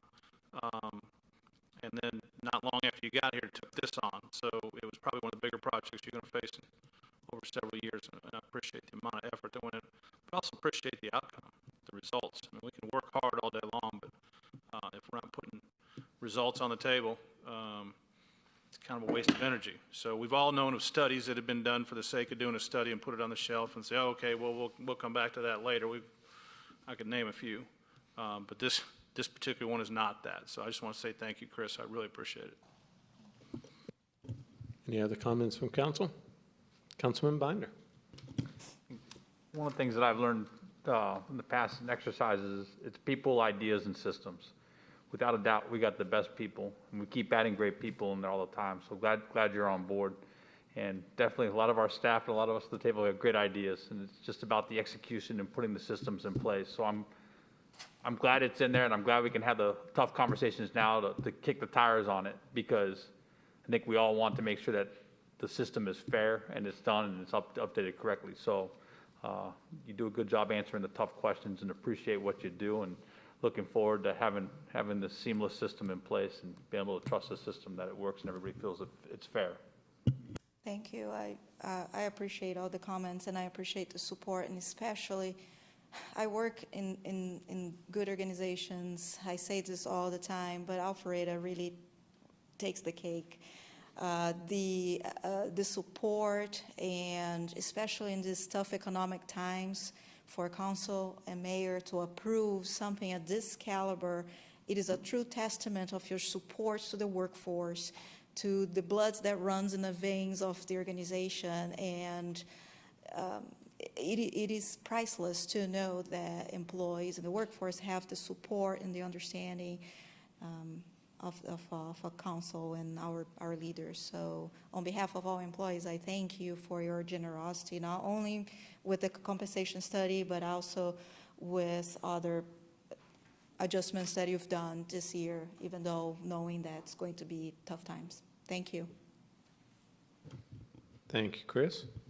Any other comments from council? Well, I've been working on this a long time, so I just want to thank Mr. Regas and Chris and all of the directors and everybody that participated in the process. You know, I talked to Bob a while back, and we really haven't done a deep dive as a city like this in close to 20 years. And I think previous mayors and councils and this mayor and this council have done a good job of trying to keep competitive, and Bob has built an amazing team over that time. But I really appreciate the support of the community, of our staff, but the council members. You know, look, when COVID hit, I had already had support for 2 years from this council to get it right. There was no question. We all knew it was a priority, and we were all vested in that process. And COVID hit, and the numbers all flew at us at the same time. And so, sure, we had some discussions about how we do this in this environment, but at no point did anybody on this council ever say that we didn't need to do the right thing. And so I appreciate the support of council and everyone else in getting us to this point. And hopefully now we're in a position that we can manage this process moving forward. And I trust Chris and our directors and our team to keep it that way, manageable, and keep us updated too if there seem to be any gaps we need to be aware of. So thank you all. That being said, I'll go ahead and call for a vote on the motion to approve the comprehensive compensation and classification study to be paid in the first period of October 2020. All those in favor vote yes, otherwise vote accordingly, and it does pass unanimously. Thank you all. Next item up under new business will be the Microsoft Enterprise Agreement for Software Services. Mr. Bundy, you have the floor. Good evening, Mayor and Council. It's my pleasure to present to your consideration this evening the Microsoft Enterprise Agreement for Software Systems and Services. As approved in the FY 2021 budget, this contract provides for a Microsoft enterprise-wide agreement for software services for our city that includes such things as Microsoft 365, our remote services that we use for our remote systems, and our servers, our domain controllers, those types of things. It's a very comprehensive package that we have. The attached agreement covers 36 months of guaranteed pricing, so we lock in at current levels for our software services. So our recommendation is to award Dell Marketing LP as the vendor to provide the Microsoft Enterprise Agreement for software services in the amount of $282,569.21, and authorize the mayor to execute all necessary documents. Thanks, sir. Do we have any questions from council? Councilman Burnett. Mr. Bundy, thank you. Do we have to pay it up front, or we pay it monthly over 3 years? It is paid annually. It's one annual payment each year for 3 years. Got it. That locks it in, yes. Thank you. Any other questions from council? Thank you, sir. Ms. Cobb, do we have any public comment cards on this item? We do not, sir. But if anyone would like to come forward and speak on the Microsoft Enterprise Agreement for software services, now's your shot. Seeing no one, we'll close public comment. Do I have a motion from council? Yes, Mr. Mayor, I would like to make a motion to approve a contract for $282,569.21 to Dell Marketing LP for Microsoft Enterprise Agreement software services. That will be broken up yearly. Thank you. We have a motion and a second. May I offer a friendly amendment to make the amount up to $282,569.21? I'll accept that. We have a motion by Councilman Burnett, a second by Councilman Merkel. Any discussion? All those in favor of the motion to approve the award to Dell Marketing LP as the vendor to provide Microsoft Enterprise Agreement for software services in an amount up to $282,569.21 and authorize the mayor to execute all necessary documents, please vote yes. Otherwise, vote no. And it does pass unanimously. Thank you, Mr. Bundy.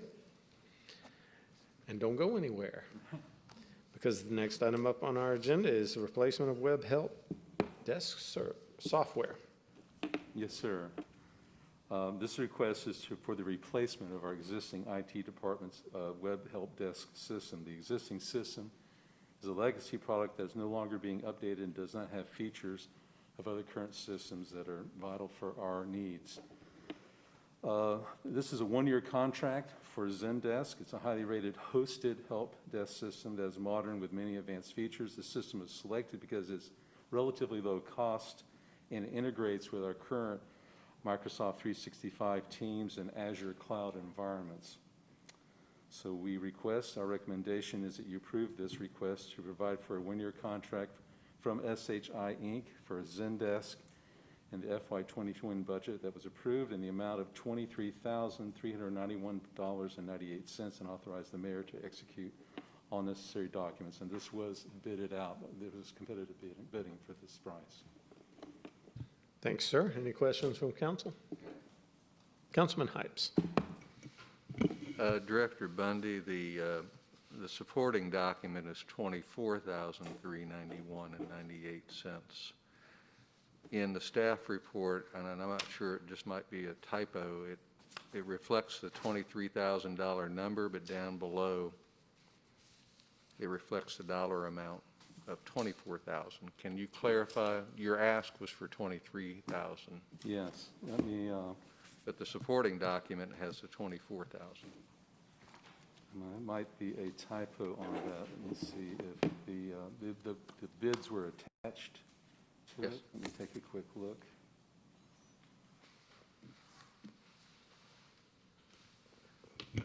I believe it is $24,000. I need to make that correction. Thank you, sir.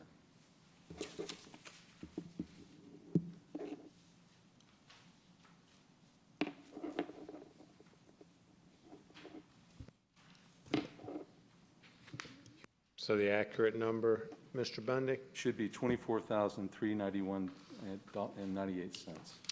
$24,391.38.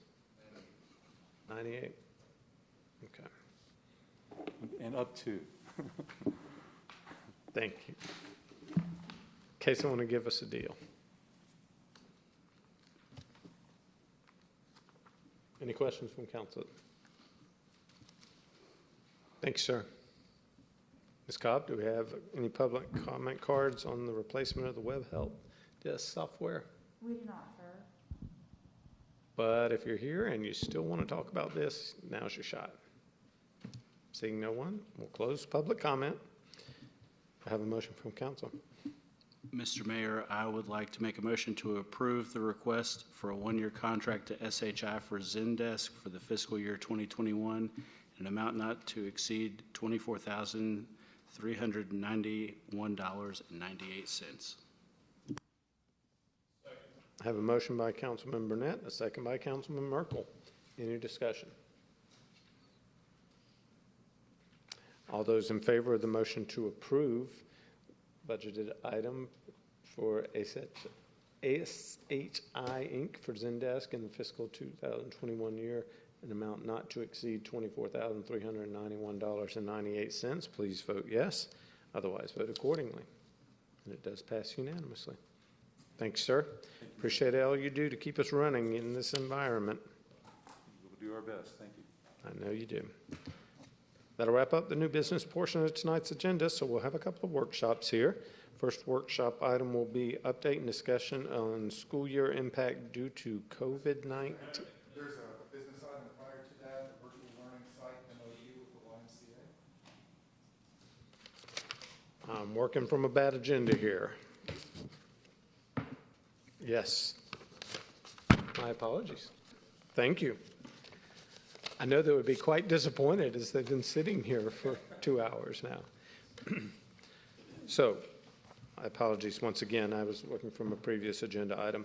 Virtual learning site, this is a new business item. Virtual learning site memorandum of understanding with the YMCA. And Director Rogers, you do have the floor now.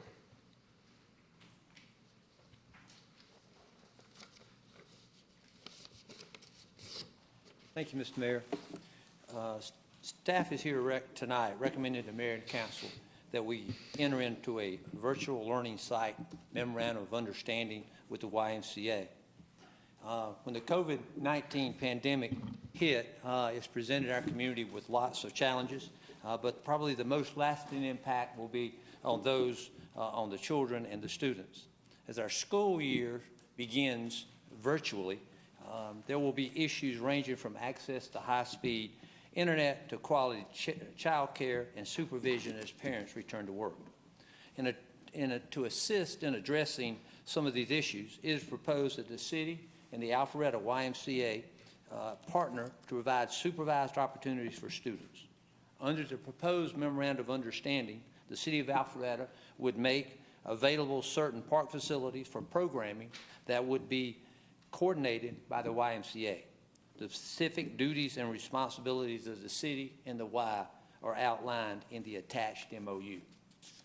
If you look at the attached MOU, it basically says we're going to do this at the Preston Ridge Community Center, the Alpharetta Art Center, and the Alpharetta Adult Activity Center at North Park.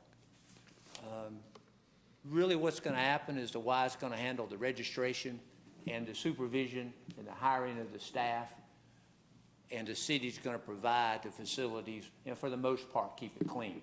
Now, that's the water tower view. There's, the devil's in the details, and we're going to work with the Y to make sure that we have the details of all of that worked out. We've been in constant contact with the Y. Ryder Leary from the Y is here tonight. If anybody has any questions, I asked him if he wanted to say anything, and being a smart man, he said, "Oh, I'll just answer questions if there are any." But, we know that the devil's in the detail. We have confidence in our staff. We have confidence in the Y staff. But most importantly, we have the confidence in the partnership that we've forged with the Y through the building of the Preston Ridge Community Center and the other activities that we have, that we'll be able to do this safely and provide this program for the citizens of Alpharetta.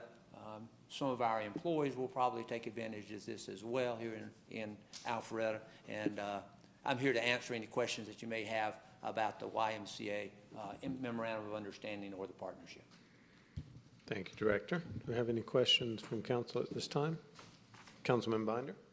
In the MOU, I think it's great. It addresses a lot of the questions I had, Mr. Mayor. I appreciate the phone call last week asking about it, and some of the questions I had about making sure our residents and our staff, that they had availability and fees because they were using part of the public taxpayers' building. So kudos to all y'all involved on making sure that our residents and our employees were taken care of there.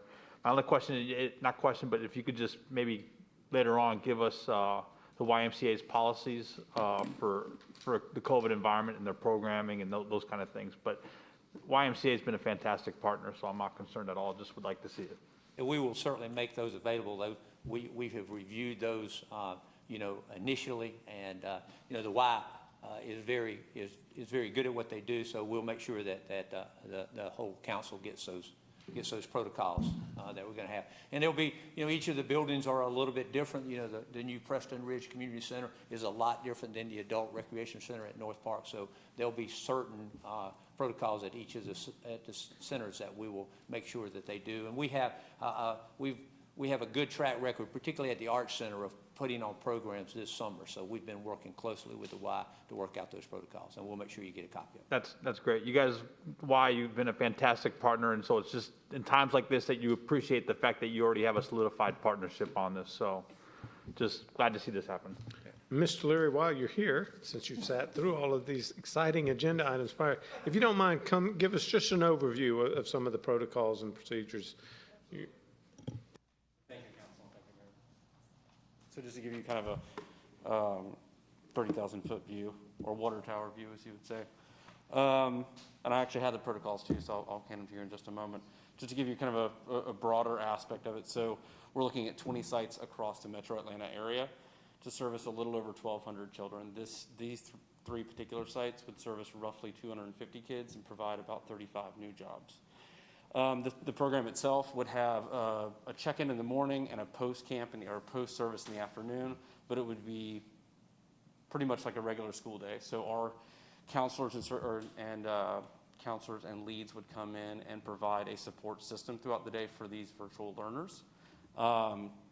We're excited about this partnership. It's going to be an amazing program. I'm glad to see it happen. Thanks, sir. Councilman Merkel? Yeah, it's more of an observation. For those that don't know, both my kids went through the primetime program with YMCA. So the YMCA has been doing this to some degree for, I can tell you at least for 24 years that I've been involved with it, going back. So it's an extension of what you already do and do well. This is not something new that has to be redesigned. You're adjusting locations, but the confidence level with you guys is amazing. So greatly appreciate Councilman Binder and everybody else that brought this forward. It's an excellent thing to do. Thank you. Appreciate that. Any other questions from council at this time? Thank you, sir. I appreciate it. Thank you, Mayor. Ms. Cobb, do we have any public comment cards on this item? We do not, sir. Does the city attorney need to read the MOU? No, the title or anything? Okay. But if there's anyone that would like to come forward and speak on this item, now's your opportunity to do so. Seeing no one, we'll close public comment. Do I have a motion from council?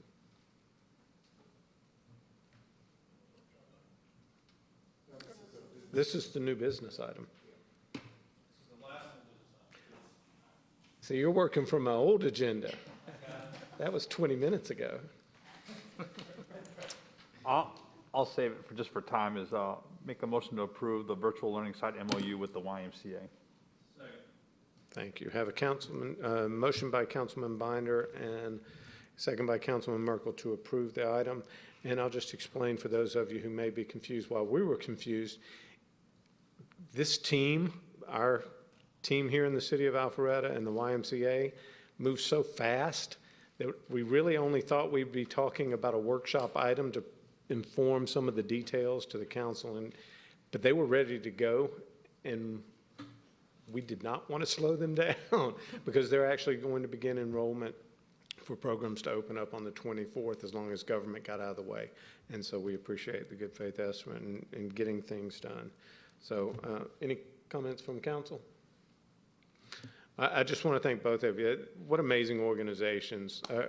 Our city staff and the YMCA, I'm blessed not only to be mayor here, but to sit on the advisory board of the YMCA. And we've had conversations amongst council members for months, long before there was virtual learning that we knew was coming up, but just how we help serve our community better in both capacities, the Y and the city of Alpharetta, because people working from home, it was challenging last spring when their kids were working, trying to do virtual learning, and it's been a challenge all summer. And so we've tried to figure out how to serve those families who didn't have childcare during the day, and to see this partnership, this memorandum of understanding come forward. I know there are a lot of other communities that are partnering with the YMCA, but there's none around us that we're able to capitalize as quickly as we've been able to because of this partnership. So I'm grateful to everyone who's making this possible, and I do support the item. So I'll go ahead and call for the vote, and the motion was to approve the virtual learning site memorandum of understanding with the YMCA. All those in favor, please vote yes. Otherwise, vote accordingly. Ms. Richard, Councilwoman Richard, and it does pass unanimously. Thank you, everyone. Now we'll move on to the update and discussion of school year impact due to COVID-19.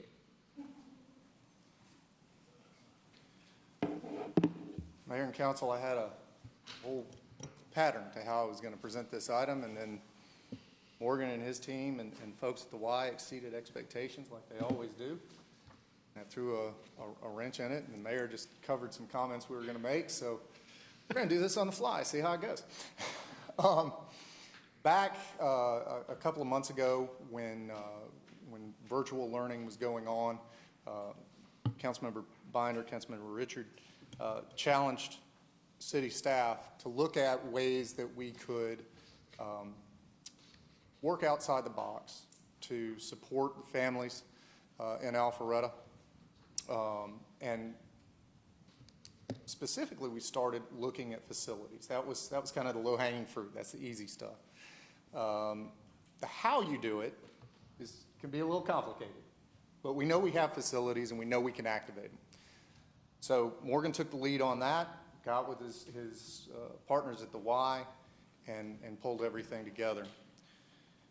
We next started looking at our own staff, and Chris will come forward in a moment, Director Randall, to speak to what we learned about our staff and their needs, especially with respect to essential employees who we need to have present, but in virtual environments, as many of the school systems around us are at least starting the year in those virtual environments. How do we make that work? How do we support our employees if they don't have other systems in place? But then it got taken another level. We wanted to look at what we're doing here and how we can build upon that, how we can expand the net, because as we think about the COVID situation, we think about the impacts that it's having on the community. Few, if any, will feel those impacts in as lasting a way as the students of North Fulton. As Fulton County schools are largely forced to go back in a virtual environment, at least through Labor Day. That's their current plan, and they'll continue to evaluate that. We think about parents that have to work and how that balances, but let's go beyond that. Let's think about what are sometimes termed vulnerable students, which makes up a fairly sizable segment of the North Fulton population. We have excellent schools. It's the foundation of what we've been able to build in Alpharetta and throughout North Fulton. It's the foundation in many aspects of our quality of life. But for the vulnerable students, oftentimes the schools are their safe place. That's where they may get their only meal. We don't think about North Fulton that way, but it's here. It may be the only place that they get their daily bath or shower. They use the locker rooms. It may be the only place where they receive positive reinforcement. And when you start to think about that, it'll choke you up. It's doing it to me right now. Kids shouldn't have to deal with that, but they do. So how can we do something about that? It goes beyond what Alpharetta can do. So Councilmember Burnett and the mayor came forward and said, let's take the lead on building a collaborative partnership, a community-wide approach to supporting those students. And so we brought together the private sector, or we're bringing together the private sector, our government partners, our fellow cities, the county, the school board, and our not-for-profit agencies. We're bringing everybody at the table to coordinate the response, because that's one of the things that we do well. Councilmember Burnett, I think, said it best. One of the things that makes Alpharetta excel is we know what we're good at. We do what we're good at. And what we're not good at, we look for a partner who is. So we want to bring all those folks together. So that started a couple of weeks ago. And in a couple of weeks, we've pulled many of those entities together, and we are currently assessing what services are available to support those students, what the capacity is of those existing programs, and what the needs are. School system has provided us with amazing data. And we'll be able to compare all of that and find the gaps, and then work together with those partners to figure out how we can plug those gaps in. Now, how well can it work and how quickly? While we were sitting in the first meeting, one of the things that came forward or came up was internet access. Again, not something we think about in North Fulton, but internet access. And those students not being able to have that. So as the discussion is going on, Councilmember Burnett reaches out to one of our private sector partners in Comcast. And by Monday, that was on a Friday, on that Monday, Andy Mackey had already rallied his resources, was working with the Y, was working with Morgan and his team, and started working with others to figure out how to answer that need. North Fulton will answer a need when they know what it is.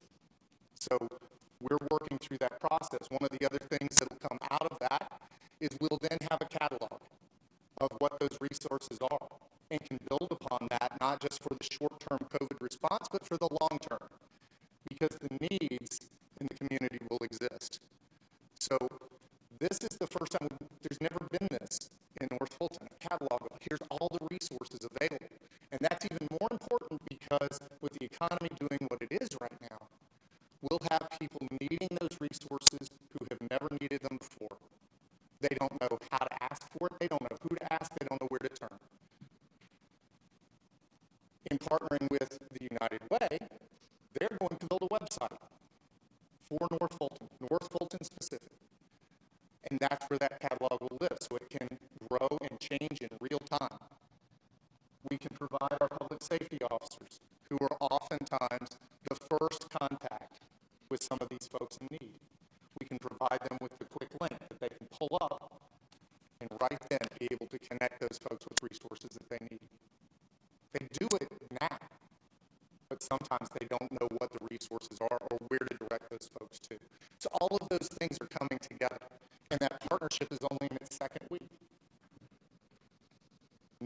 This week, we're going to be working on what that plan is and developing the ask.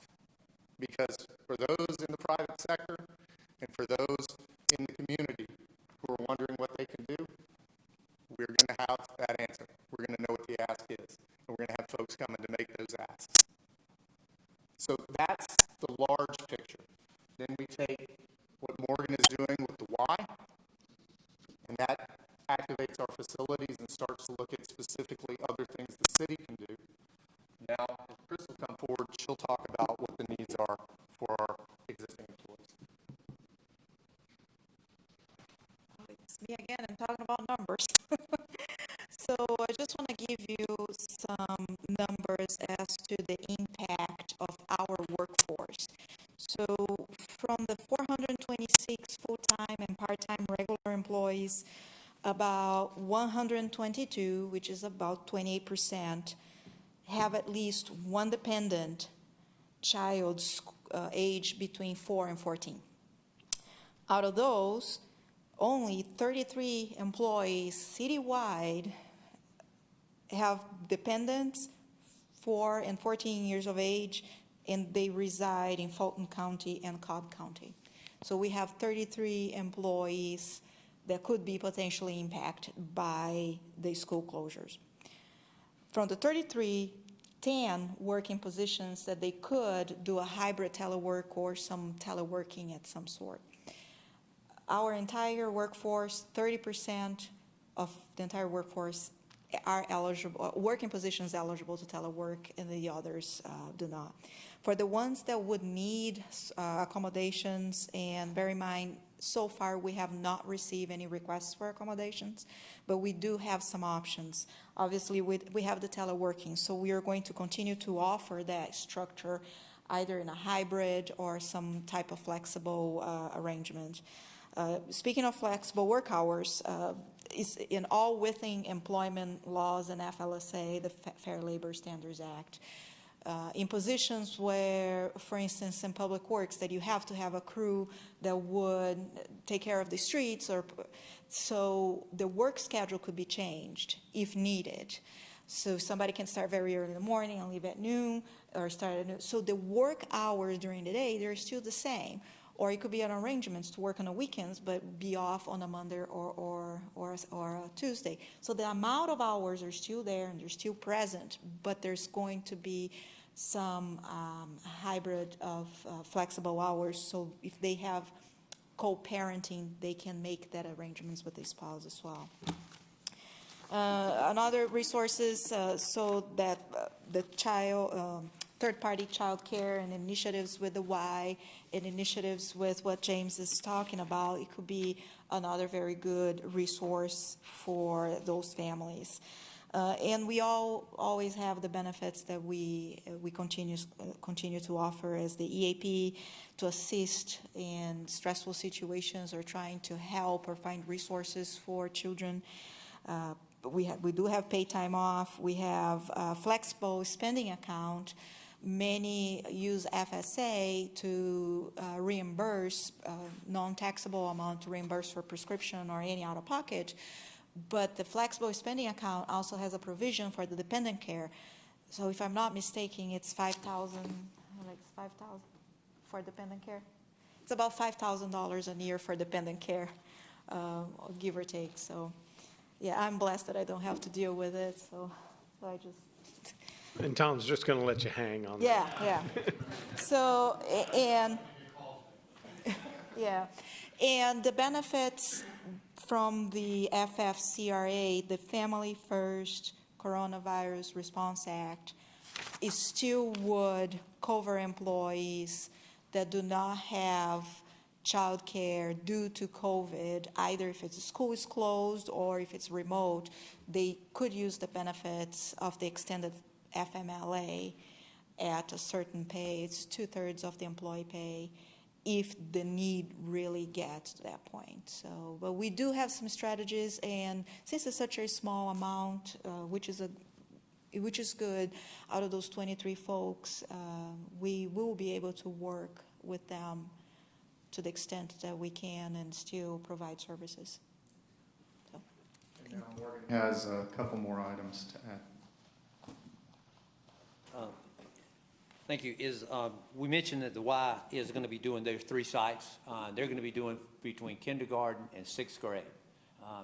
So we've been busy, our staff has, and I want to give a shout out to Christine Young, Recreation Services Manager. She has done the lion's share of the work. I know they always point to me, but Christine is the one that is doing most of the work. I'm just the one that's called on to tell you about it. But Christine has done a great job, and we're going to be using the WISE model, and we're going to do a micro-learning center for those kids in the 7th and 8th grade.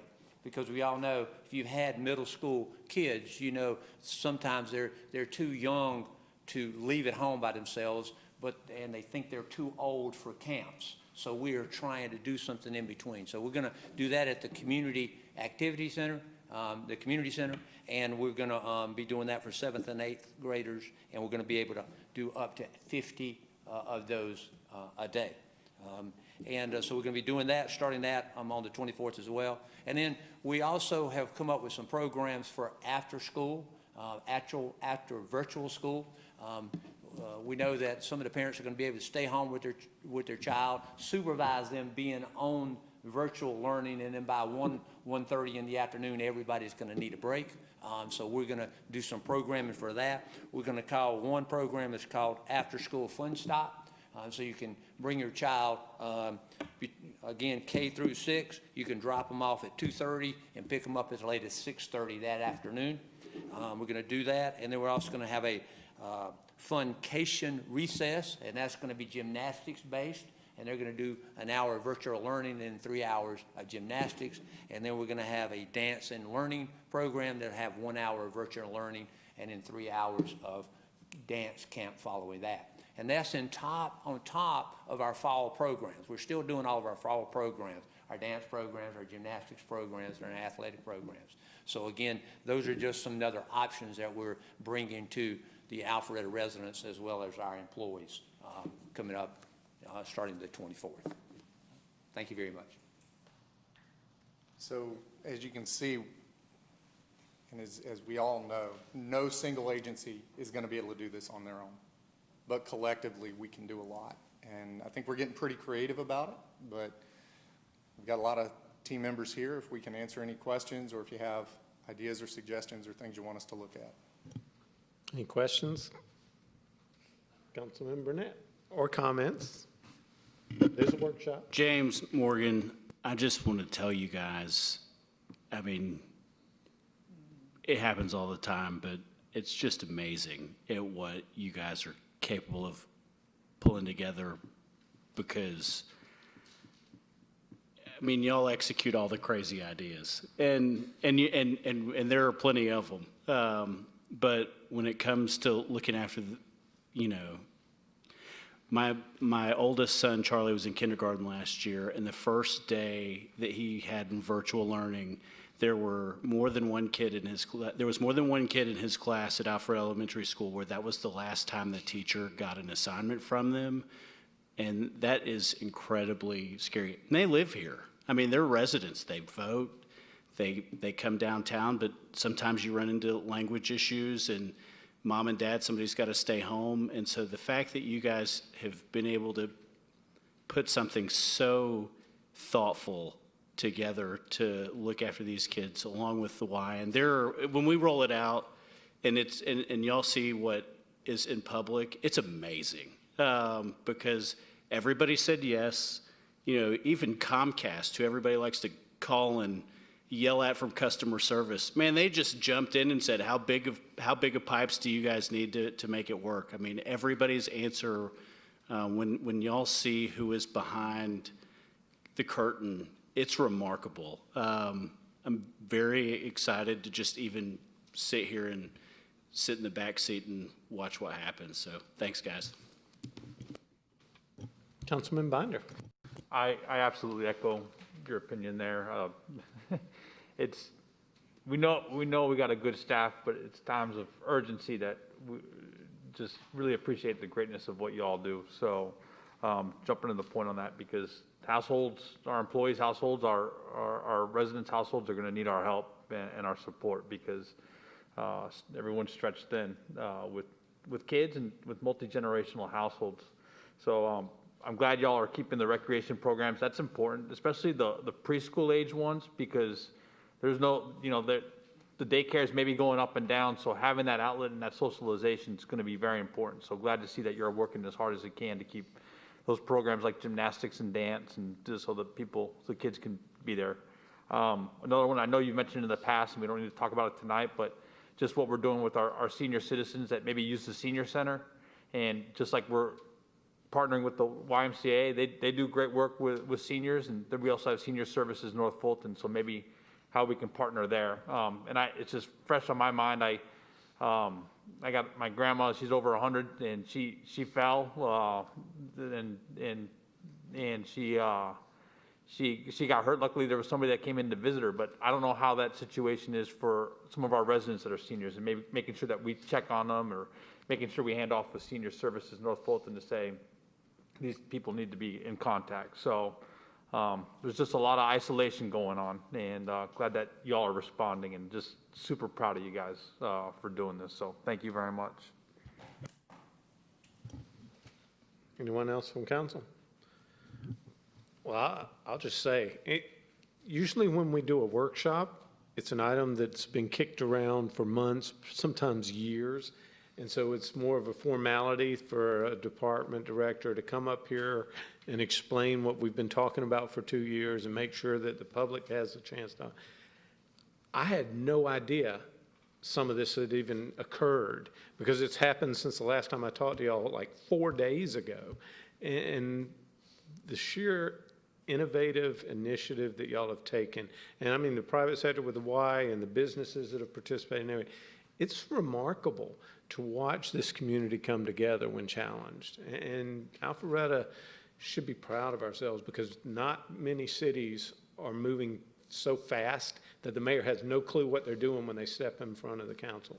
I mean, that's a good problem to have, my friends, and I'm very fortunate. And I will thank Councilman Burnett once again for having the initiative to pull the right people into the room a couple of weeks ago, because we have learned over time.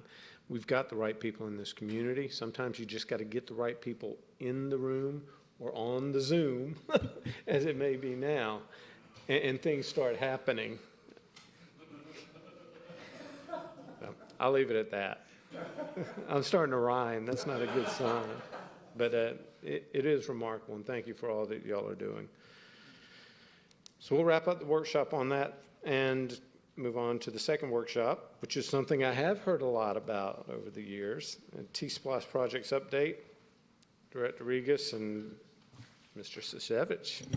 Mayor and Council, and going back to the last item, we're really grateful, staff's grateful, y'all have the heart to want to do these kinds of things. It's fun for us to carry them out, you know, so thanks for the leadership in that.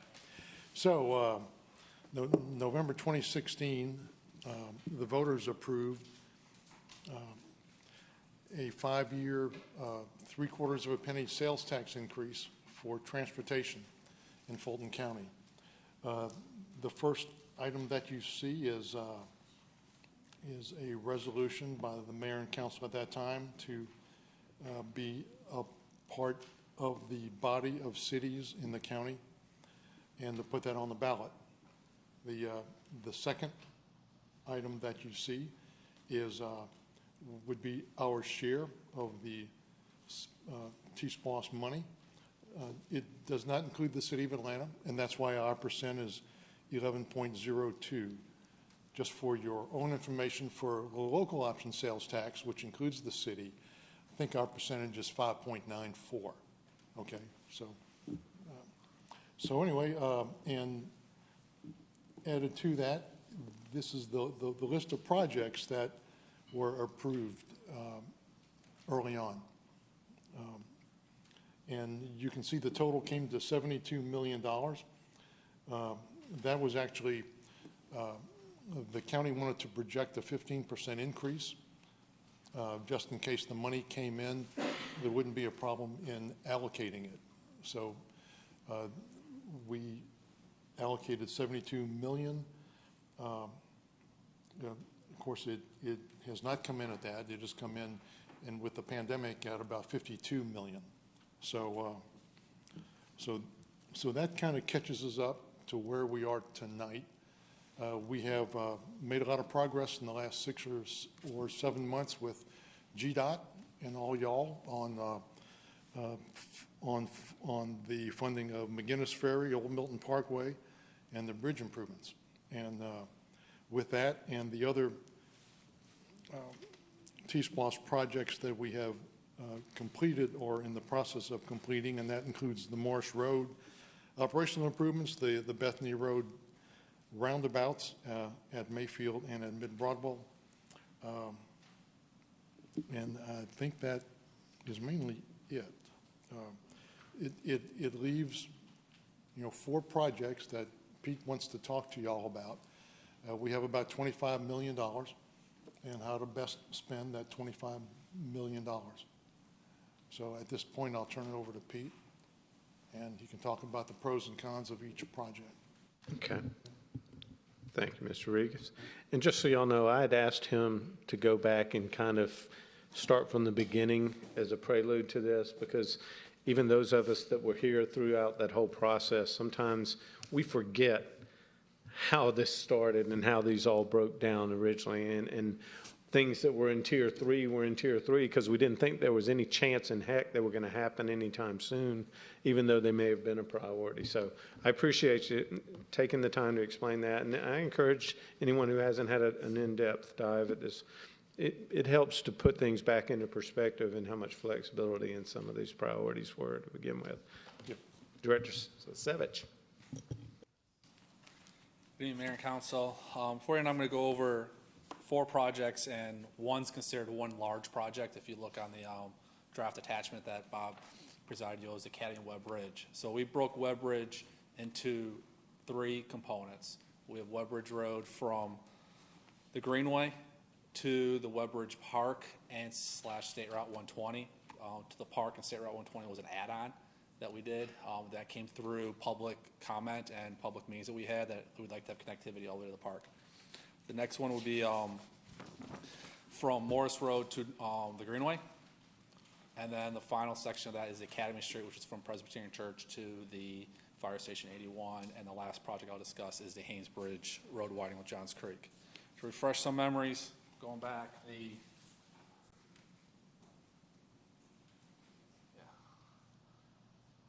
this is the approved typical section for Webb Bridge Road from the Greenway to the roundabout, or Webb Bridge Way as we call it.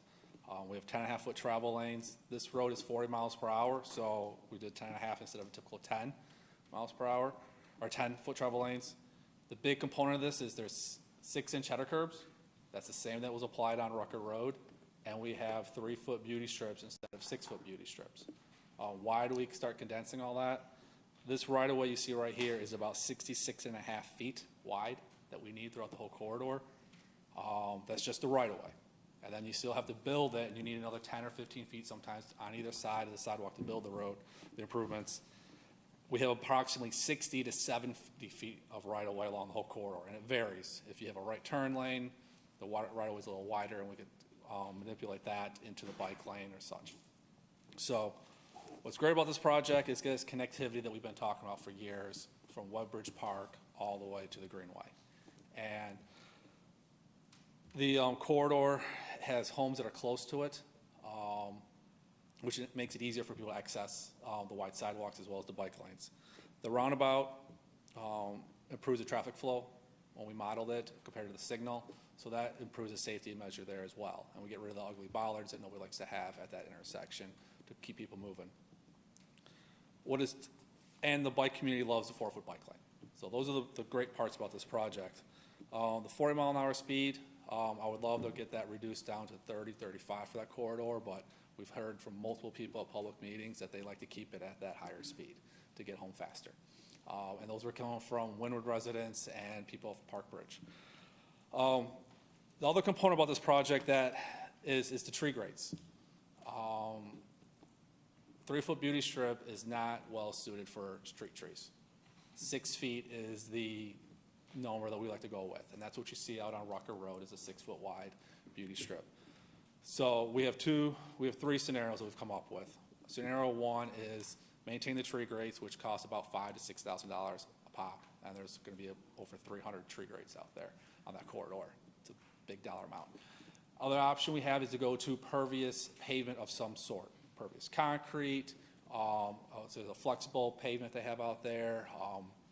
It won't be a rigid, and place that out so that the water that comes, that we water the trees, perks into the ground, trees thrive. The third option, and that comes about that's going to be about still $14 a square foot, and it's a lot of square feet. It's probably probably approximately about $1 million for that additional type of surface, and a maintenance increase cost as well. A maintenance cost for the pervious concrete, because we have to vacuum out all the debris so that the pervious concrete will perk. If it gets full of sediment or just little bits of tree limbs or leaves, it'll clog up and it will no longer perk and all the trees will die, and nobody wants that. The third option, which is what we're before you tonight as as a recommendation of Public Works, is to widen the 3-foot to a 6-foot beauty strip. This option here will require more right-of-way. You can see already on this exhibit in front of you, the blue line is the existing right-of-way on this drawing. So we would have to get more right-of-way and more easements, potentially build a few walls. But we believe long-term, and that's what we're looking at, long-term, it'll be a better quality project. It will cost less for the right-of-way than the tree grades. So that's one positive to put in there. It's probably going to be comparable in price to the pervious pavement, but less maintenance. So Public Works is leaning towards the additional 6. That would require a increase in Pond's design fee to move things over. The right-of-way drawings, which we're about 90% done, would have to get changed, but we're being cost sensitive to this project, as well as provide what the citizens would like to see long-term. The other component about this project is Woodbridge Road down to Woodbridge Park. If you look in there, the yellow lines that you see there is the proposed sidewalk project. And that proposed sidewalk section shows a 4 to 6 foot wide beauty strip and a 10 foot wide sidewalk. Why a 10 foot wide sidewalk? The roundabout, just to the, I'll call it to the left of the page there, has a 10-foot sidewalk around the roundabout because there's no bike lane around the roundabout. So instead of having a 4-foot bike lane, 8-foot wide sidewalk, we just do a 10-foot sidewalk around the roundabout, and this 10-foot sidewalk will be the continuation from the roundabout to the park. What's important about this area you see here is when we went through all this and we saw the trees on the aerial, we're like, okay, we can fit this in, put a couple walls up, and not disturb the landscaping. The way the curvature works on the aerial topography and the actual field run survey, we would be wiping out all the landscape along the Parkside Manor development. Their landscaping was installed some way, somehow, in the existing right-of-way. The existing right-of-way is the heavy blue line that you see. So there's plenty of room out there, but they have a gorgeous landscape. So Public Works has looked, and which will have a reduced cost to us, of holding the curb line, putting a 2-foot beauty strip, and an 8-foot wide sidewalk, and that just so happens to be the exact distance to the front of the power poles. So the power poles don't have to get relocated or anything like that. So it's a pure coincidence. We'll take it. The other option is to do a 10-foot wide sidewalk, but people really like the beauty strip. People really like that 2-foot buffer, so that's why we're recommending to go down to a 10-foot. Throw all that in there, and that section alone is going to cost approximately $20 million to get us from from the Greenway all the way to the park. That's about $17 million, $16 million in construction, and about $3 to $4 million in right-of-way easement acquisition. So, wish it was a smaller dollar amount, but that's where we're at. We start adding everything up. We have not seen construction prices going down yet either. We've been watching that trend, but we'll continue watching it. The next section is Morris Road to the Greenway. That has not been designed yet. It had a very simple concept. We were going to mill and resurface the existing portion of Woodbridge Road from Morris to North Point Parkway. It has curb and gutter. It does not have a wide sidewalk, but it has sidewalk on both sides for the whole section, basically. So what we would look at doing is probably putting some street trees where we can out there. It has some landscape on the back side of it, but basically restriping it to accommodate the 4 lanes. And there is enough room to accommodate for the 4 lanes through there. We'd have a bike shoulder. If council desires, we can widen that area out, remove existing curb and gutter, but that will be a very costly expenditure right now compared to everything else we got going in. So Kathy's team's got a streetscape that's already started down there. It has Granville light fixtures. You may recall council approved a different type of light fixture. We call it the Encore Parkway light fixture. For Kimmelbridge Road and Woodbridge Road, bridges were 400. We'd work with her team to probably remove those existing light fixtures and place them into place a different fixture in, but to keep the consistency, because you're going to have the Encore fixtures right there at Morris Road as you start approaching it. So I'm going to consider. That area there, the elephant in the room is a big creek, is the bridge over Big Creek. The bridge does have to be replaced. It's not on life support, it's not in jeopardy or anything like that. It has been maintained very well over the last several years. But it's a project that is it will cost us, we're basically going to have to build 2 bridges. Let me just get to it, facts. Got to build a temporary bridge at approximately $750,000 to $1 million, and then build a new bridge. Or you do what we did at Encore for $400, and you just remove the old bridge altogether, and you build a brand spanking new one, and you build it once. The reason why we did 2 was the connectivity. We're a little concerned with how much traffic that is on Woodbridge Road, that it would really deteriorate the parallel roads. So, but we have options. We don't have to make a decision today, of course, but that's something to think about. Initially, we're looking at around $8 million for all that project. The engineers contacted us today, and they're saying closer to 10 to 12. They're being very conservative. I was leaning a little less conservative, but nothing's been designed yet. So they don't want to come in and give you a number of $8 million and come back at 10. There is a lot of work to do with that. There is no easy place to put a temporary bridge over that creek. I wish there was. There's a nice detention pond from the Eastgate subdivision where we would want to put the bridge as a temporary. So we've got things to work through there. The design of that section would cost us approximately $800,000. And I think we may be able to reduce that some more if we give more clear between Morris Road and North Point Parkway. And then we get that down, maybe lower another $150,000 on top of that. We're building a bridge, we're designing a bridge, and we're designing 2 bridges. That's one reason why the cost is as high as it is. I wish we had just a standard template we could pop in there, but we know that it wants to be veneered with aesthetics. Sorry to interrupt. Yes. Just so we'll know, what's the cost of just taking out the bridge and replacing it compared to building the second bridge and doing It's approximately $2 million to do the new bridge. Approximately $750,000 to $1 million for the temporary bridge. Okay. You also, on top of that, if you just did it once, you would reduce the duration of the project. So general conditions get reduced, superintendent's time out there get reduced, erosion control gets reduced. So it does have a significant ripple effect. So maybe $1 million? That'd be a safe number. Okay. Just wanted to know for comparison's sake as we're trying to figure all this out. Thank you. So that will take care of those 2 parts. Well over the $20+ million that we have currently allocated. But enough to do the design of the section from Morris to the Greenway, and enough to do the construction, so be it, from the Greenway to Woodbridge Park. I could discuss phases if that's an interest too, but right now I'm going to go to the next section, which is the Academy Park section, which is from the fire station to the Presbyterian Church. And as a reminder to everybody, it's a little more engineering graphic here, but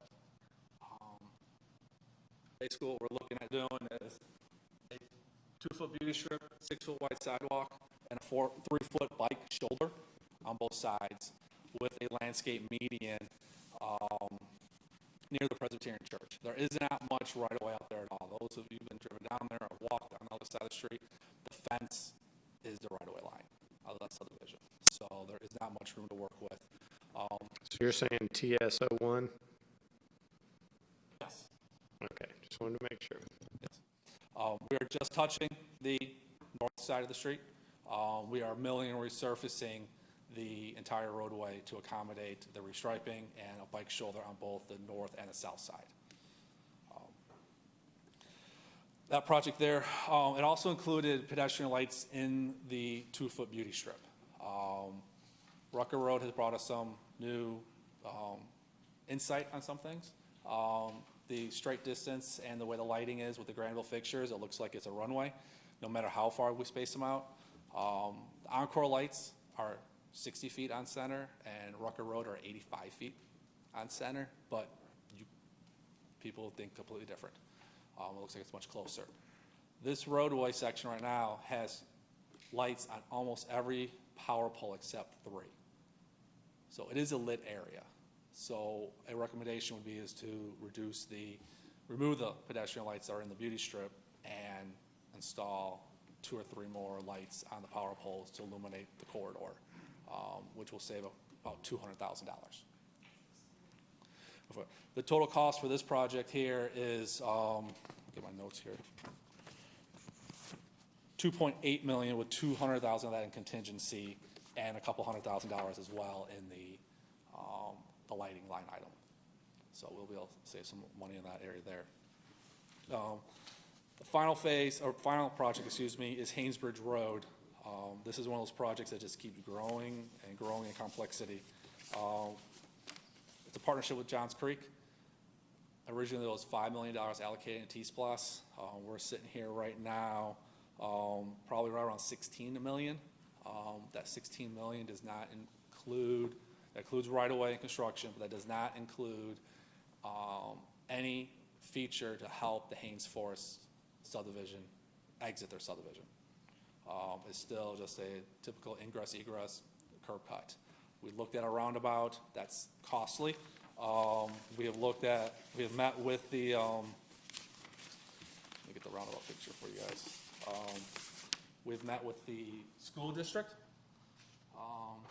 trying to figure out what can we do. Can we have connectivity? On this drawing, you can see, and it's not been engineered. This is just one of those nice, pretty pictures that the planners came up for us. This has not been engineered.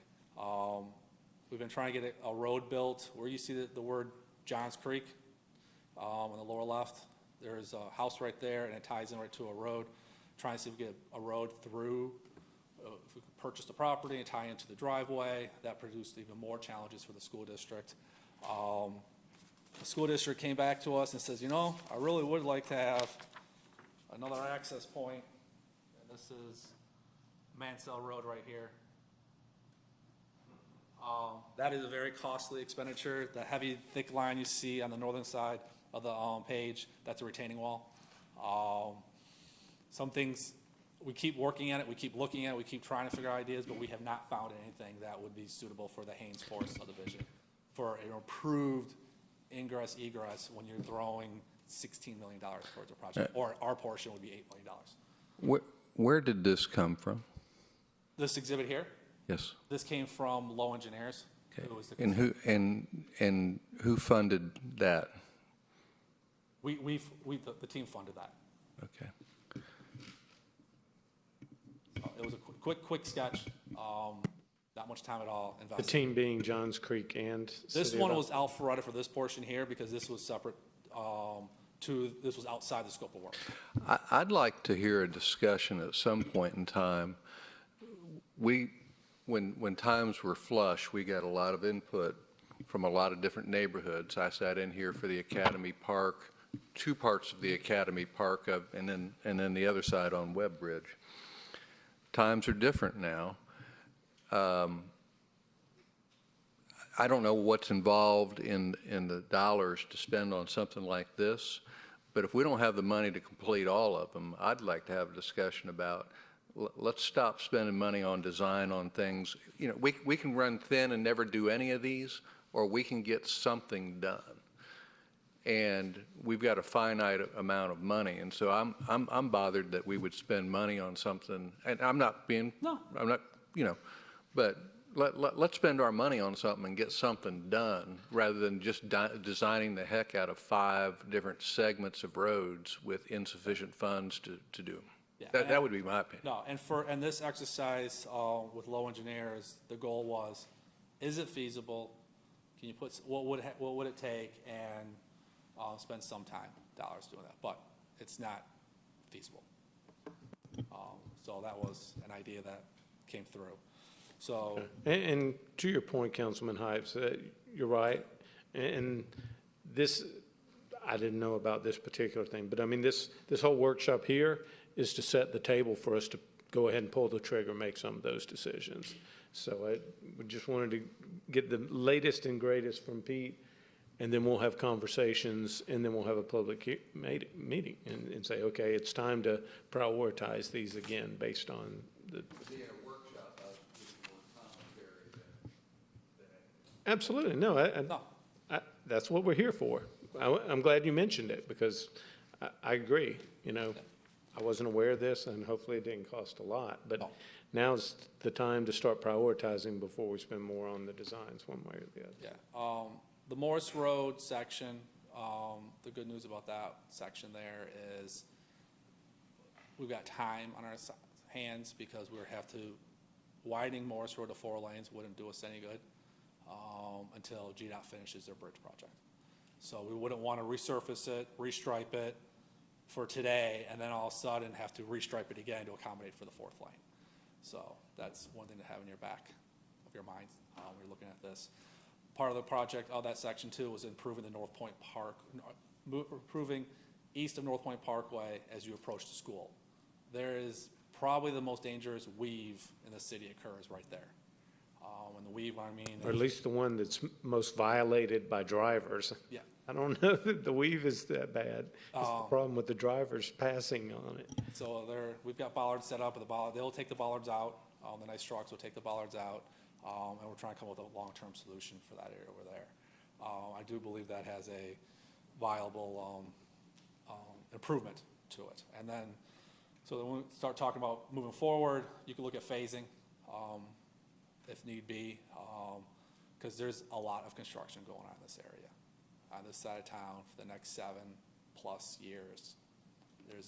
We've got Windward starting right now, our Windward project. We're wrapping up the tunnel underneath the Windward Parkway in the next couple of weeks, so that'll help ease that area up over there. But you got McGinnis Ferry starting. You've got to have the Webbridge Road corridor, Killenbridge Road Bridge, Webbridge Road Bridge, Tradewinds Bridge. There's a lot of activity in this area, and phasing is important, and that ties us in with the schedule of design. We want to try and plan all that stuff together. So. Is that all you had for the Haynes Bridge, though? Yeah, Haynes Bridge was. I mean, Okay. Haynes Bridge is it's a tough one. It's we are about 70% done with the design.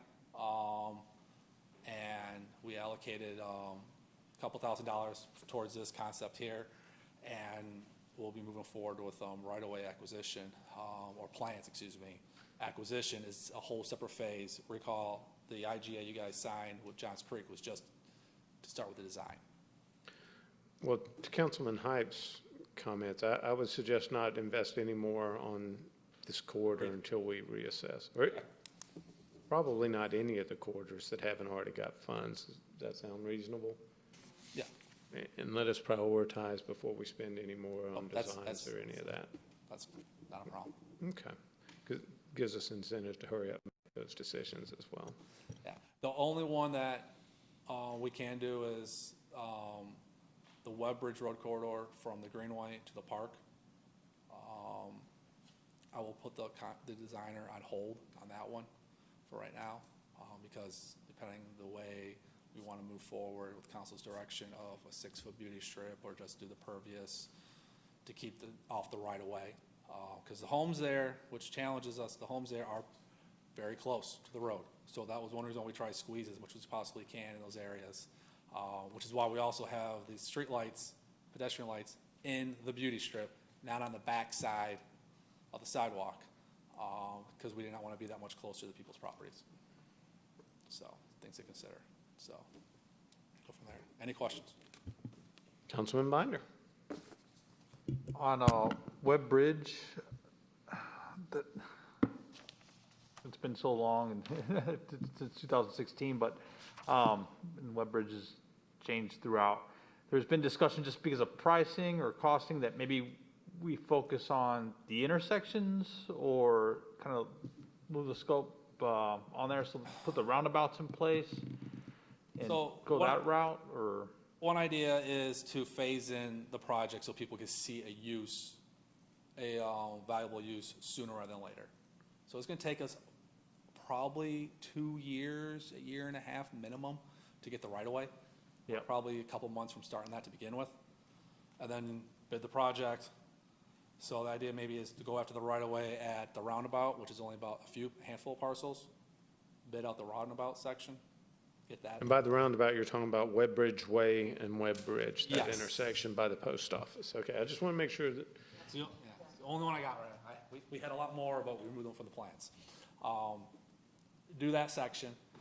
And then look at trying to, at the same time, and if not sooner, trying to get a connection between the West Wind subdivision, which is directly east of the Greenway, and try and get them a connection there tied into the Greenway and knock that off. And if you do that, you have connectivity from Lake Windward Drive all the way to the Greenway.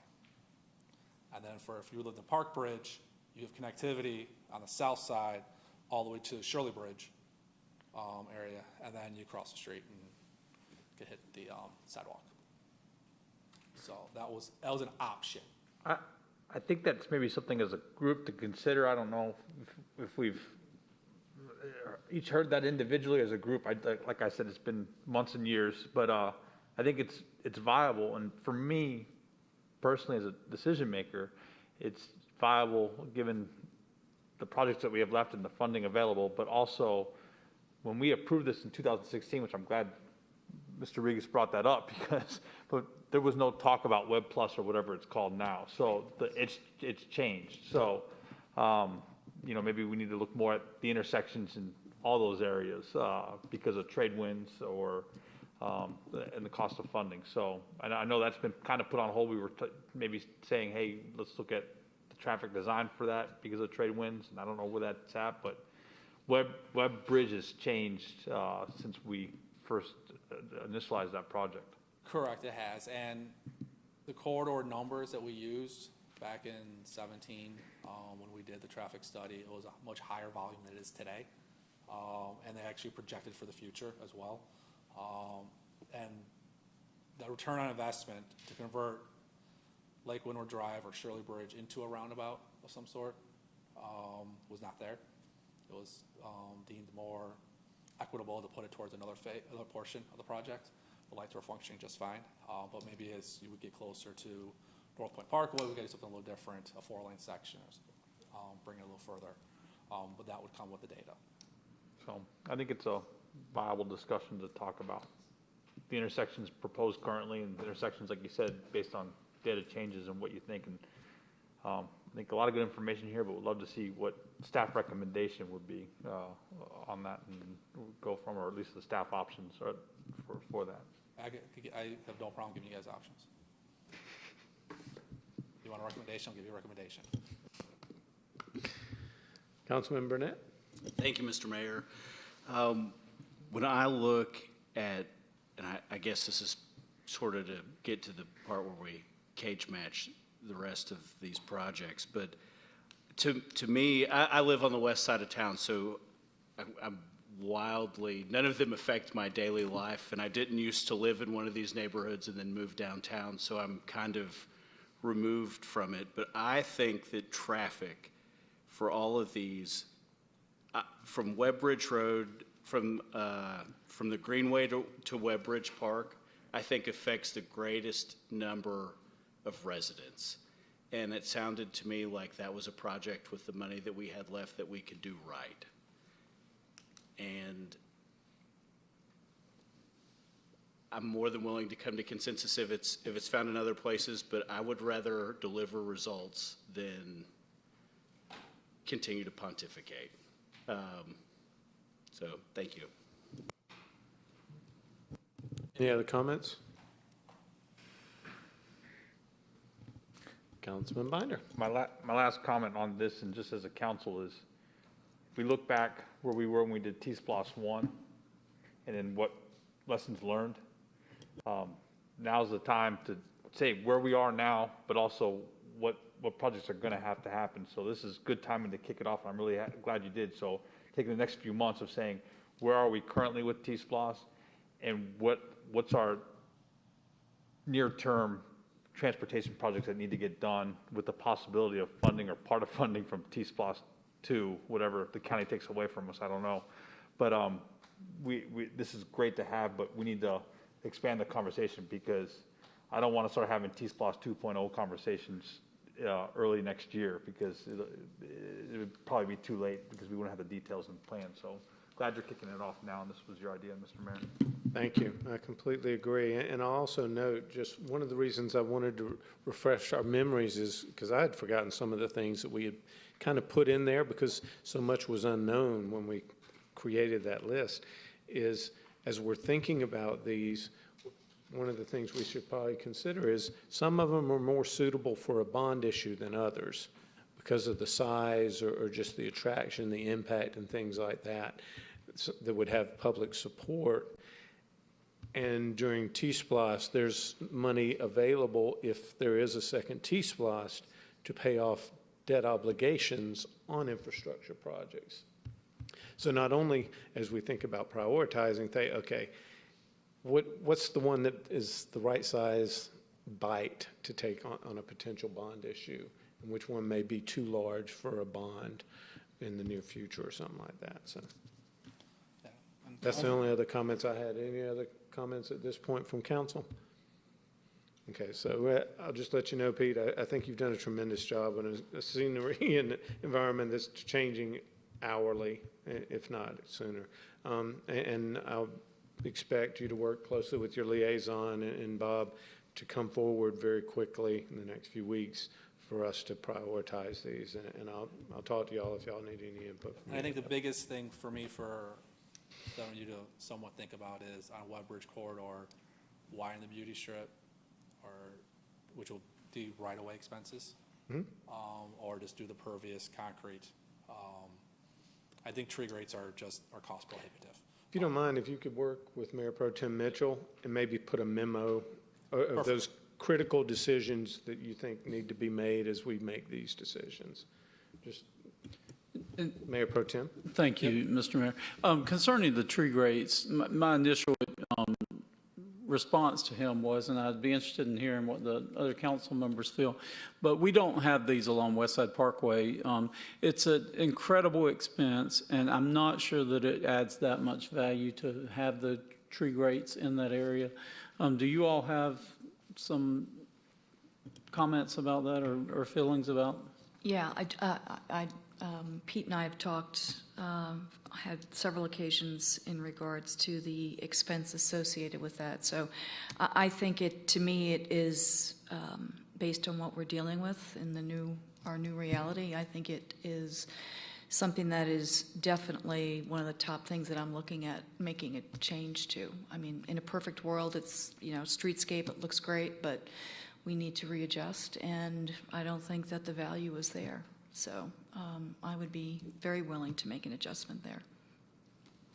So once again, if you can price out the options, just like with the bridges, so we're looking at, okay, how much do we save if we cut the grates? How much do we save if we take out the bridge? All of those options, as much of that assessed in one document as possible so that we can digest it and give you some clarity. Not a problem. I have all the faith in the world. Thank you. Anything else, council? Thank you very much. I do appreciate all the work you've put into this. So that'll wrap up the workshop on T-Splosh projects. So now, if you've been sitting here for all this time and you're a public member wanting to come up and make your piece, now's your opportunity to do so. Seeing no one come forward, we'll close the public comment. Reports? Councilman Merkel? Well, Pete's still here. It's a good timing. There were some business owners in downtown that had kind of asked for some cleanup, some little bit of polish here and there, nothing big, add some pine bark and put the streets on a cleanup. What we're seeing is the change in how people use downtown, and they're spending more time out on the streets. So, that's more chance for a French fry to drop or a napkin or a mask. So it needed more cleanup and it needed to freshen up, and Pete, within days, jumped on it. So thank you. I got a call from a business owner today saying, wow, y'all work pretty quick. That was pretty cool. So that's my report there. And Morgan, if we got anything else? No, we're good. Pop-up skate. We did announce that when you were gone last week, the pop-up skate park we did. Okay. And we did the ribbon cutting, and you were there, and it's getting used. Councilman Burnett. Thank you, Mr. Mayor. On the 27th, this group did a resolution to approach the Department of Revenue of July, did approach the Department of Revenue for a resolution so that we could uncover some of the tax data. On the 31st, the AJC covered that with some comments that a few of us had made. And coincidentally, on the 29th, and coincidentally on the 31st, they wrote me an audit letter. So I really want to appreciate from 2015. So to the oligarchs at the Department of Revenue, I'm very grateful that you even pay me attention. Thank you. Any other reports? Councilwoman Richard. I have several updates. One is I just wanted to just let everyone know that the community-wide survey that we kicked off with the 2040 comp plan update, we've had terrific response to. We've had as of this morning, we had over 690 responses. And the survey is open until midnight tonight, so if you have not had a chance to respond to the survey, I would strongly encourage you to do that. It just takes a few minutes. We've had I've asked James to put up just a quick snapshot of some of the responses as far as how they break out. But I think it's interesting to see that in regards to the age group and who's responded, the 50 to 70-year-old age group has responded. Right now, they represent just over 50% of the respondents, and the 31 to 50 age group is following behind with 35% of the respondents. And 92% of the folks who responded live in Alpharetta, and 44% have responded work in the city of Alpharetta. So I think we're going to get some wonderful statistics and great feedback from this survey, which will serve as a great platform for the comp plan update. So just encourage everyone to respond if you haven't done so yet. My other update is just we do have a CZIM meeting this coming Wednesday at 6 o'clock. Our meeting is managed in a social distance way. We have 4 applications. One is a change to the exterior for the Curia Hotel on Milton Avenue. They'll be coming forward with a change to council. And also, the Sears redevelopment is coming forward. White brick. What was that? I'm sorry. I said they want to paint it white brick. No. And so Sears is coming forward, Brookfield is coming forward with a change in conditions for the Sears redevelopment, and we have 2 other applications as well.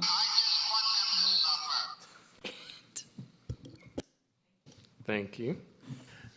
I'll just mention that I did make it out for the public survey of the lake over there off of Haynesbridge Road, and staff did a tremendous job. So a lot of interested parties giving feedback, and it really is a beautiful site. I knew it was a really nice site from the past visits, but when you walk around that lake over there, it's really an incredible area. So congratulations to our staff for reaching out to the public and making them aware of what's back there and how we can use it. I'm glad you brought that up. That was the second public meeting that we've had for that Alpha Link project, and Kathy's team, along with our partners from NKSK and Tool Design, did a fabulous job with setting up the workstations around the lake. We had really, I think, a very strong number of folks out there, considering it was probably 98 degrees at 4:30, 5 o'clock in the afternoon. But great feedback, lots of really good comments there. And I want to thank the Mayor Pro Tem for also being out there. It was wonderful. Yes. I believe he was holding court with the off-road bikers. Yeah, the off-road bikers, yes. Yeah.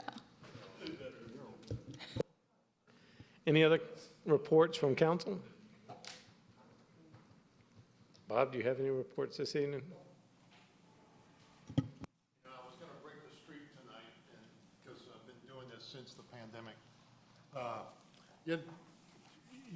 We know Morgan's team does a great job, Pete's, Kathy's, but like Tom and his group, Chris and her group, we pay all our bills on time, ahead of time. We pay our employees. We do these small things that really, really make us good. And so... They're not small to the employees. No, they're not. No. So just wanted to thank them for, just doing the jobs that they do every day. We're really doing well as an organization. Thank you, sir. You certainly are. Your team is. And I won't leave out Randy Bundy because with all of us working from home and the remote shift, it's taken a tremendous effort on the IT team too. So I appreciate their work too. Yeah, it does. Thank you. Thanks, sir. All right, ladies and gentlemen, that'll wrap up this evening's agenda. And unfortunately, we have a very short executive session. So I'd like to call for an adjournment motion. Motion to adjourn, Mr. Mayor, into executive session. We have a motion by Councilman Merkel and a second by Mayor Pro Tem Mitchell. All those in favor, please vote yes. Otherwise, vote no. And it does pass, 6-1. Thank you, ladies and gentlemen. I appreciate it. And we'll call this meeting adjourned into executive session.